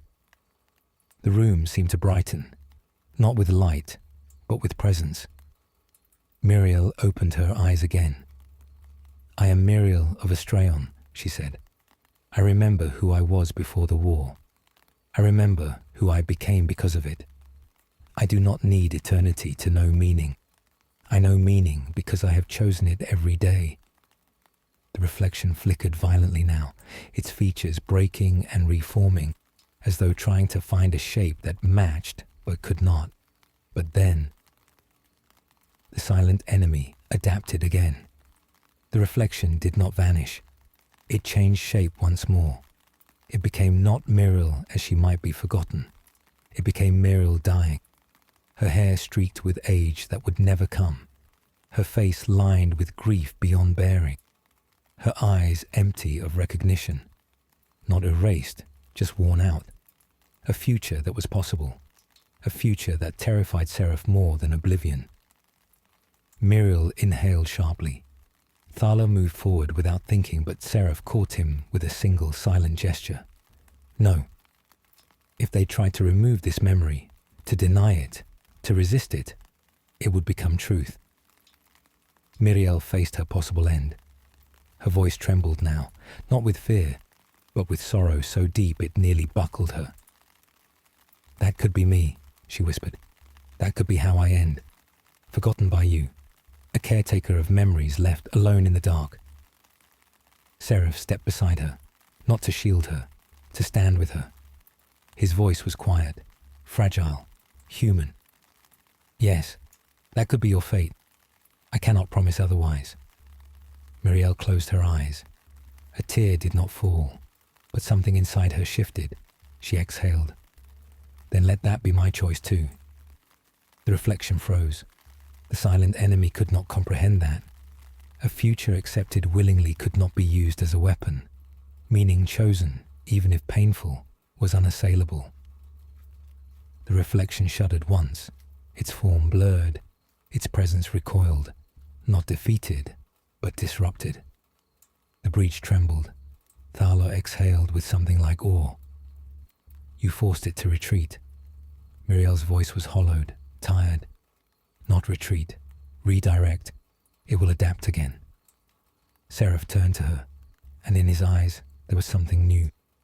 Not dependence, recognition. You held the line, he said softly, where I could not. Muriel's gaze met his. We held it together. The silent enemy had not withdrawn. The breach still yawned open, but his first attempt to replace identity had failed. Thaler looked at the shimmering tear in the sky, jaw set. The next attack will not be subtle. No, Seraph said. The next will be war as we once knew it. The air outside darkened. Shapes began forming beyond the breach. Not silhouettes, not reflections. Armies. Astraeon would bleed, but it would bleed remembering why it must. The first, Shapes crossing the breach did not resemble soldiers. They were silhouettes of memory, figures that flickered like half-remembered dreams, faces indistinct, bodies shifting between form and haze. But as the breach widened, their outlines solidified. Limbs took shape. Armor formed from the glimmer of stolen recollections. Weapons coalesced from echoes of wars once fought. They looked like armies Astraeon had battled long ago, and armies it had never known existed, all woven together into a single advancing host. War drums did not sound. Astraeon had none. Instead, the city moved in silence. Soldiers took their places along the ramparts. The Eternal Guard formed phalanxes across the central terraces. Siege engines rose from hidden vaults, their barrels turning toward the breach. The choir continued their resonance in the sanctum, voices low and unwavering. The world became a single steady breath. Seraph stood at the forefront, Miriel to his right, Thala to his left. They were aligned not by hierarchy, but by bond, one that had been tested, broken, reforged. The first wave of the silent enemy descended like a tide of shadows made flesh. They moved without sound, without expression, without rage. They fought not to kill. They fought to erase. Where their weapons struck, armor did not shatter. Identity did. Names slipped, recollections blurred. A soldier who took a blow to the chest did not bleed. He staggered back, eyes wide, whispering, "I know this place, but I don't know why." Miriel moved fast. Her blade, though physical, struck not at bodies, but at meaning. Every arc of her strike carried memory. One she spoke aloud as she fought. "I remember the day we forged the first shield ring. I remember the sound of the ocean before it boiled. I remember Lyra's laughter." Her words did not kill. They healed. The soldier's eyes cleared. His breath steadied. He stepped forward again. Thala's voice cut through the air like iron through silence. "Hold formation. Anchor to the one beside you. You do not stand alone." The armies of Astraeon tightened ranks, shields overlapping, resonance spreading through bodies and minds alike. Where the silent enemy struck, memory was shared, passed hand to hand like flame through darkness. Seraph did not move at first. He watched the enemy approach, not with hesitation, but with a clarity he had not possessed in centuries. The reflection of Miriel had taught him something vital. Meaning could not be defended alone. He raised his hand. A single shockwave of resonance pulsed through the battlefield. Not sound, not light, but recognition. Every soldier felt his presence, not as command, but as anchor. And they held. The silent enemy shifted strategy. It did not press the front lines. It turned its attention toward the towers, toward the choir. If the resonance faltered, memory would collapse. Miriel saw it instantly. "They are going for the heart," Thala answered without hesitation. "Then we intercept." But Seraph stepped forward. "No, I go." Miriel looked at him sharply. "If you leave the front, if I remain here, the enemy will continue to mirror me. If I move to the center, it must divide its attention."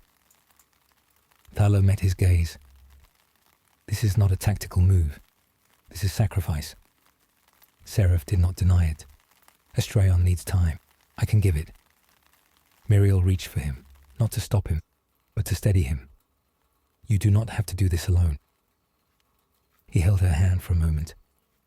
A brief, silent acknowledgement of everything shared, everything remembered. Then he released it. Seraph moved through the battlefield without haste. The silent enemy shifted around him, uncertain, because it could not read someone acting from meaning instead of fear. He reached the sanctum. The choir sang, a low, trembling resonance. Their voices faltered. The silent enemy's presence pressed against them, peeling memory away like leaves caught in slow circling wind. Seraph stepped into the center of the resonance field. The choir's voices shifted, recognizing him. The resonance refocused around him. Memory surged, not as recollection, but as essence.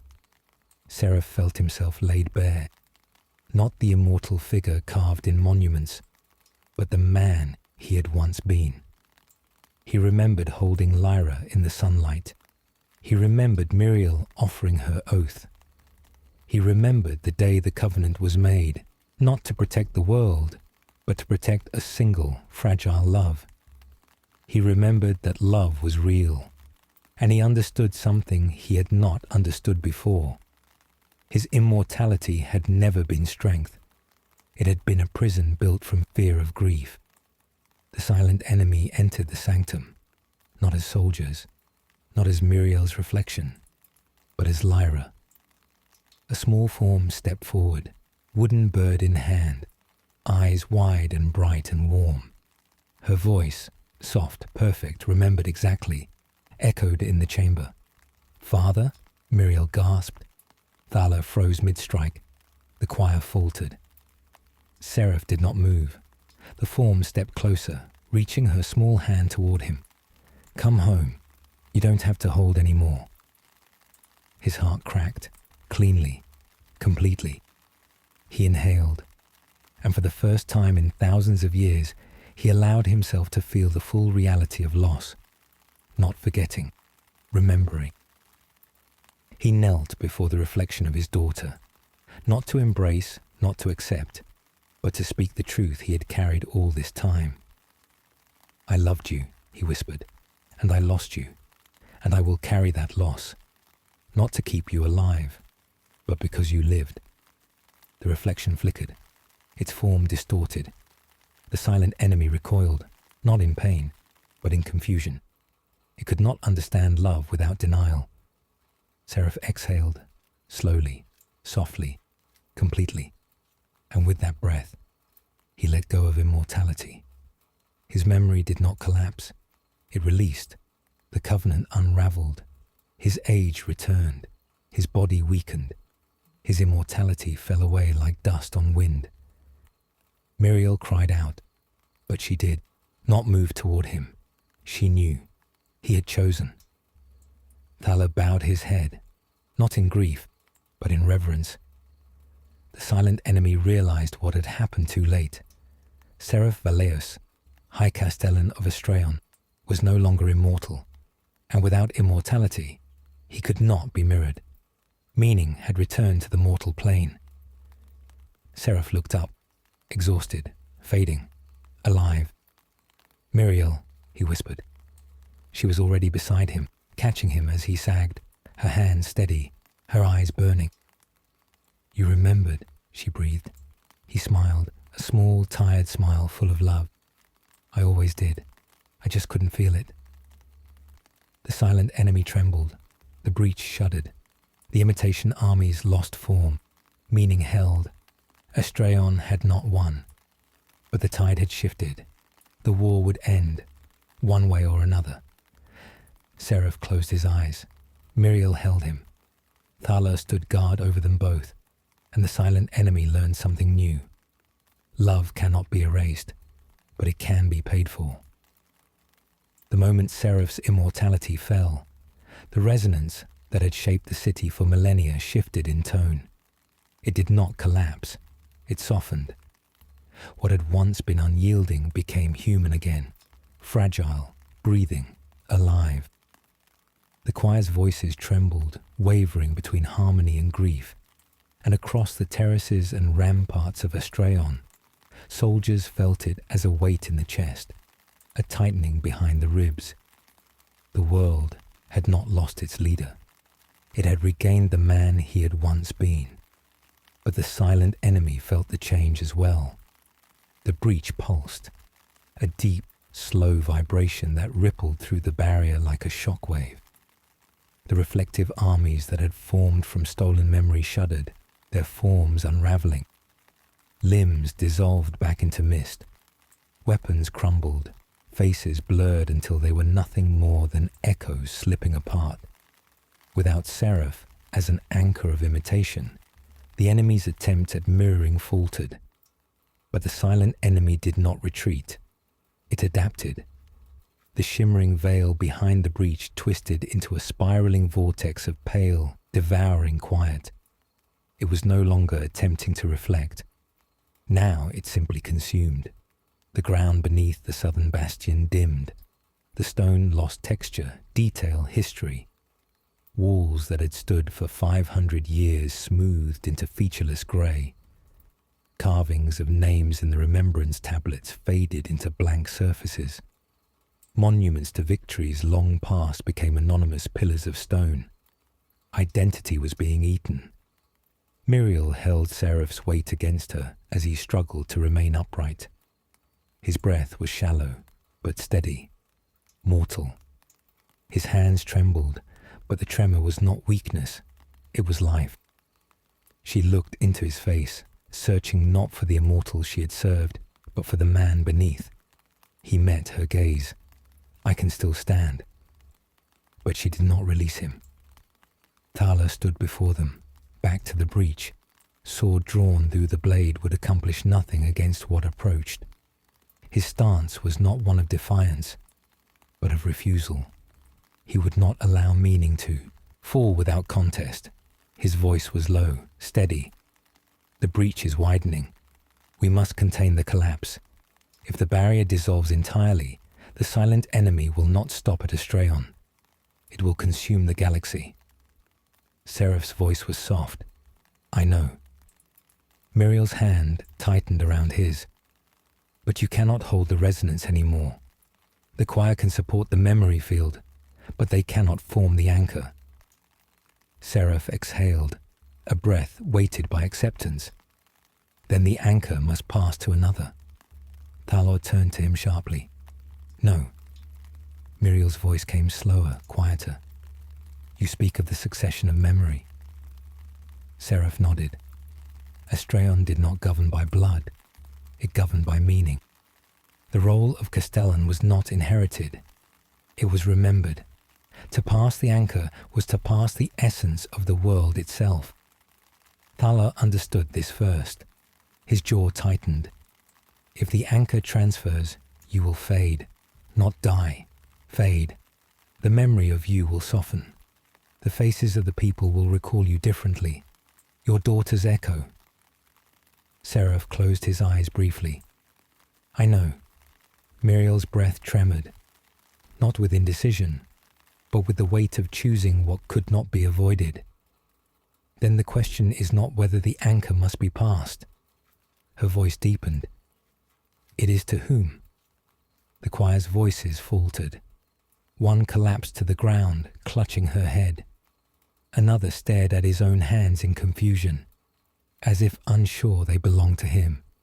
The silent enemy was pressing now, not at walls or armor or bodies, but at context. Seraph spoke, each word steady enough to be carried across the hall. It cannot be Thala. Thala's jaw tightened, but he did not argue. He knew. His memory was too disciplined, too rigid. The silent enemy would fracture him first. He would shatter into cold purpose and leave meaning behind. It cannot be the choir, Seraph continued. Their minds are woven to resonance. They would become conduits, not anchors. Miriel stared into him, expression already knowing where the path led, but resisting its final step. Then it must be someone who understands memory not as history, but as love. Seraph reached up, and his hand cupped her face with a tenderness so quiet it felt older than time. You have always remembered for me, he said. Her breath broke, not sobbing, but something deeper, an ache unfolding from within. I am not immortal. That is why you can anchor the world, Seraph whispered. Astraeon does not need eternity. It needs meaning that breathes. Outside, the devouring had reached the outer districts. Buildings faded into smooth, blank stone. People knelt in remembrance circles, clutching one another, reciting names and promises, fighting to remember themselves. Some succeeded, some faltered. The war was not measured in blood, but in identity held and identity lost. Muriel looked toward the breach. The silent enemy's presence swirled like a vast, unanswered question. She looked back at Seraph, and the choice was made. "Then I take it," she said. Thaler closed his eyes. The slightest bow of his head acknowledged the gravity of what she had accepted.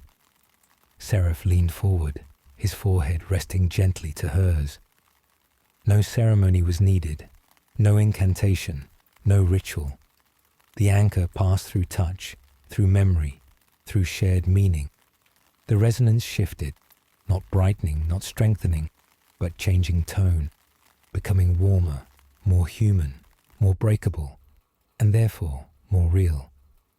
Muriel gasped softly as the world settled into her ribs, as though every memory of Astraeon, every story, every name whispered by a parent to a child, every oath sworn in quiet loyalty, every grief never spoken aloud, all gathered in her chest.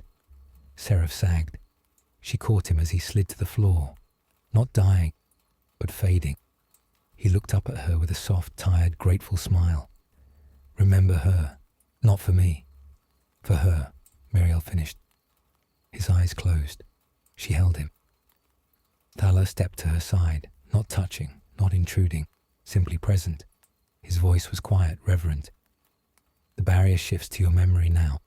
What do you feel?" Muriel rose slowly, the weight of the world held inside her and yet not crushing her. "I feel," she said, "the fear of forgetting." "And?" Thaler asked. She looked toward the breach, and the will to remember. The silent enemy surged forward. Muriel stepped to meet it. Astraeon did not break, it held. The silent enemy surged across the breach in a wave of dissolving light, not advancing with speed, but with inevitability.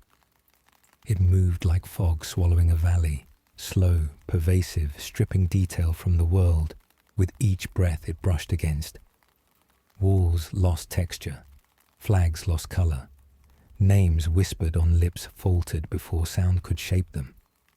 The devouring had begun, not as destruction, but as forgetting.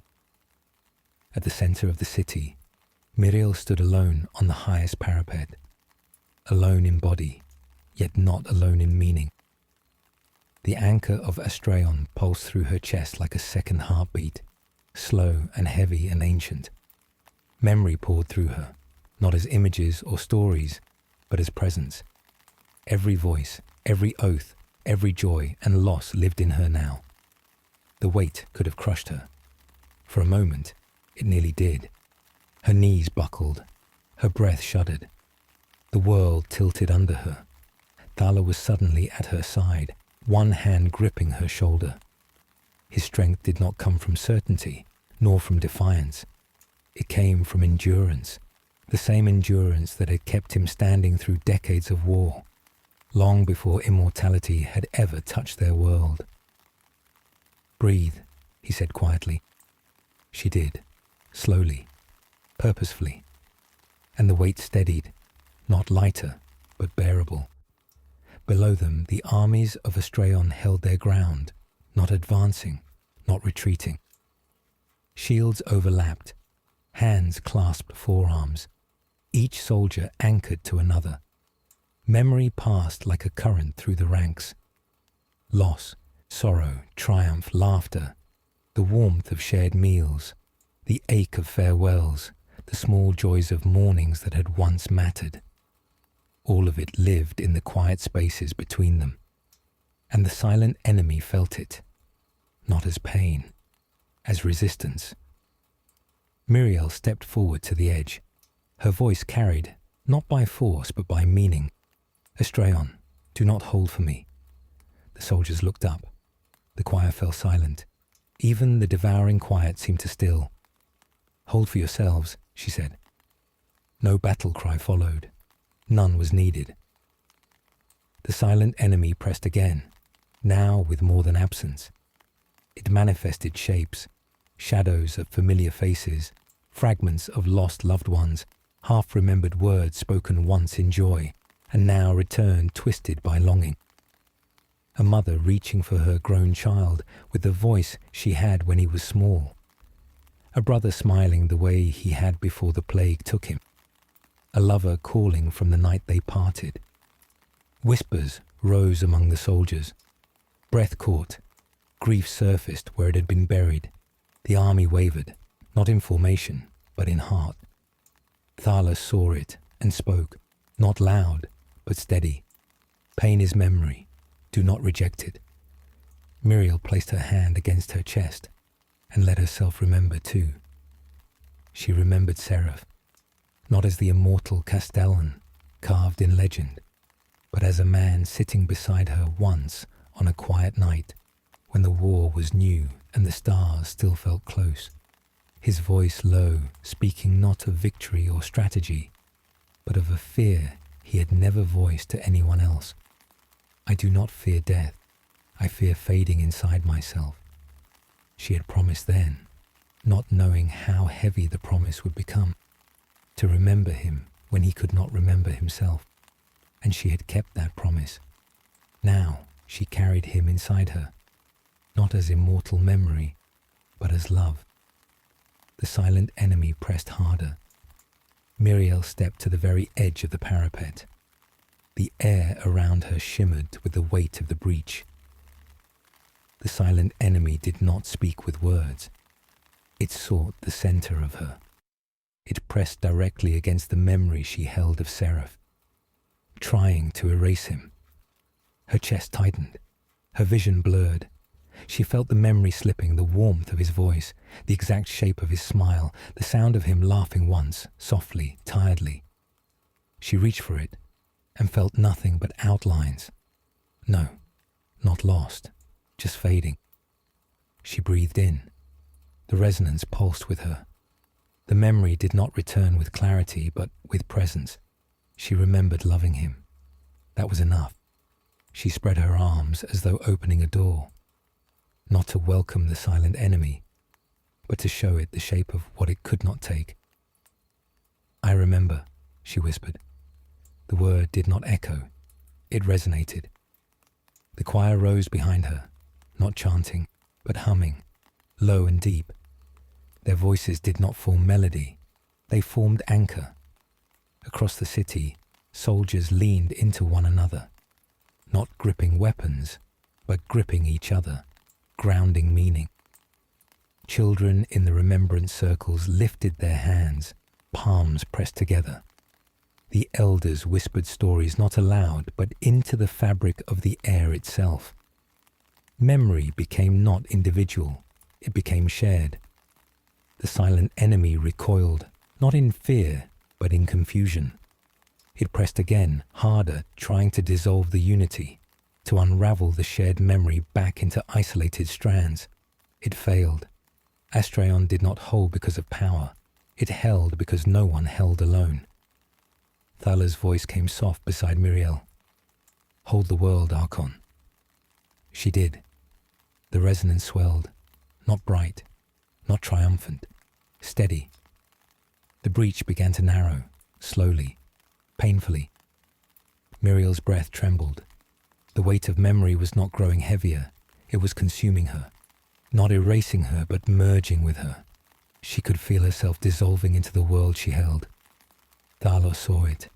His voice cracked for the first time. Muriel. It has to be carried, she whispered. You will disappear. She smiled, a small, quiet smile that held grief and peace in equal measure. Only if they forget me. The breach shrank. The silent enemy pulsed once, not in defeat, but in acknowledgement. It did not hate. It did not suffer. It did not fear. It simply understood, finally. Meaning chosen freely could not be devoured. A final tremor passed through the air. Then the breach sealed. The sky brightened with a pale, silver light. Astraeon exhaled. The silence that followed was not empty. It was full. Muriel fell to her knees. Thala caught her, but she was not fading. She had changed. Her eyes no longer looked outward. They looked through. She was no longer only Muriel. She was the Strayon, the memory of a world made flesh. Thala knelt before her, not in submission, but in promise. I will help them remember you. She reached out, laying her hand against his cheek. And I will remember them. The people of Astraeon rose together. Seraph's body rested at the base of the star spire, at peace. The world endured, not because it could never forget, but because it chose to remember.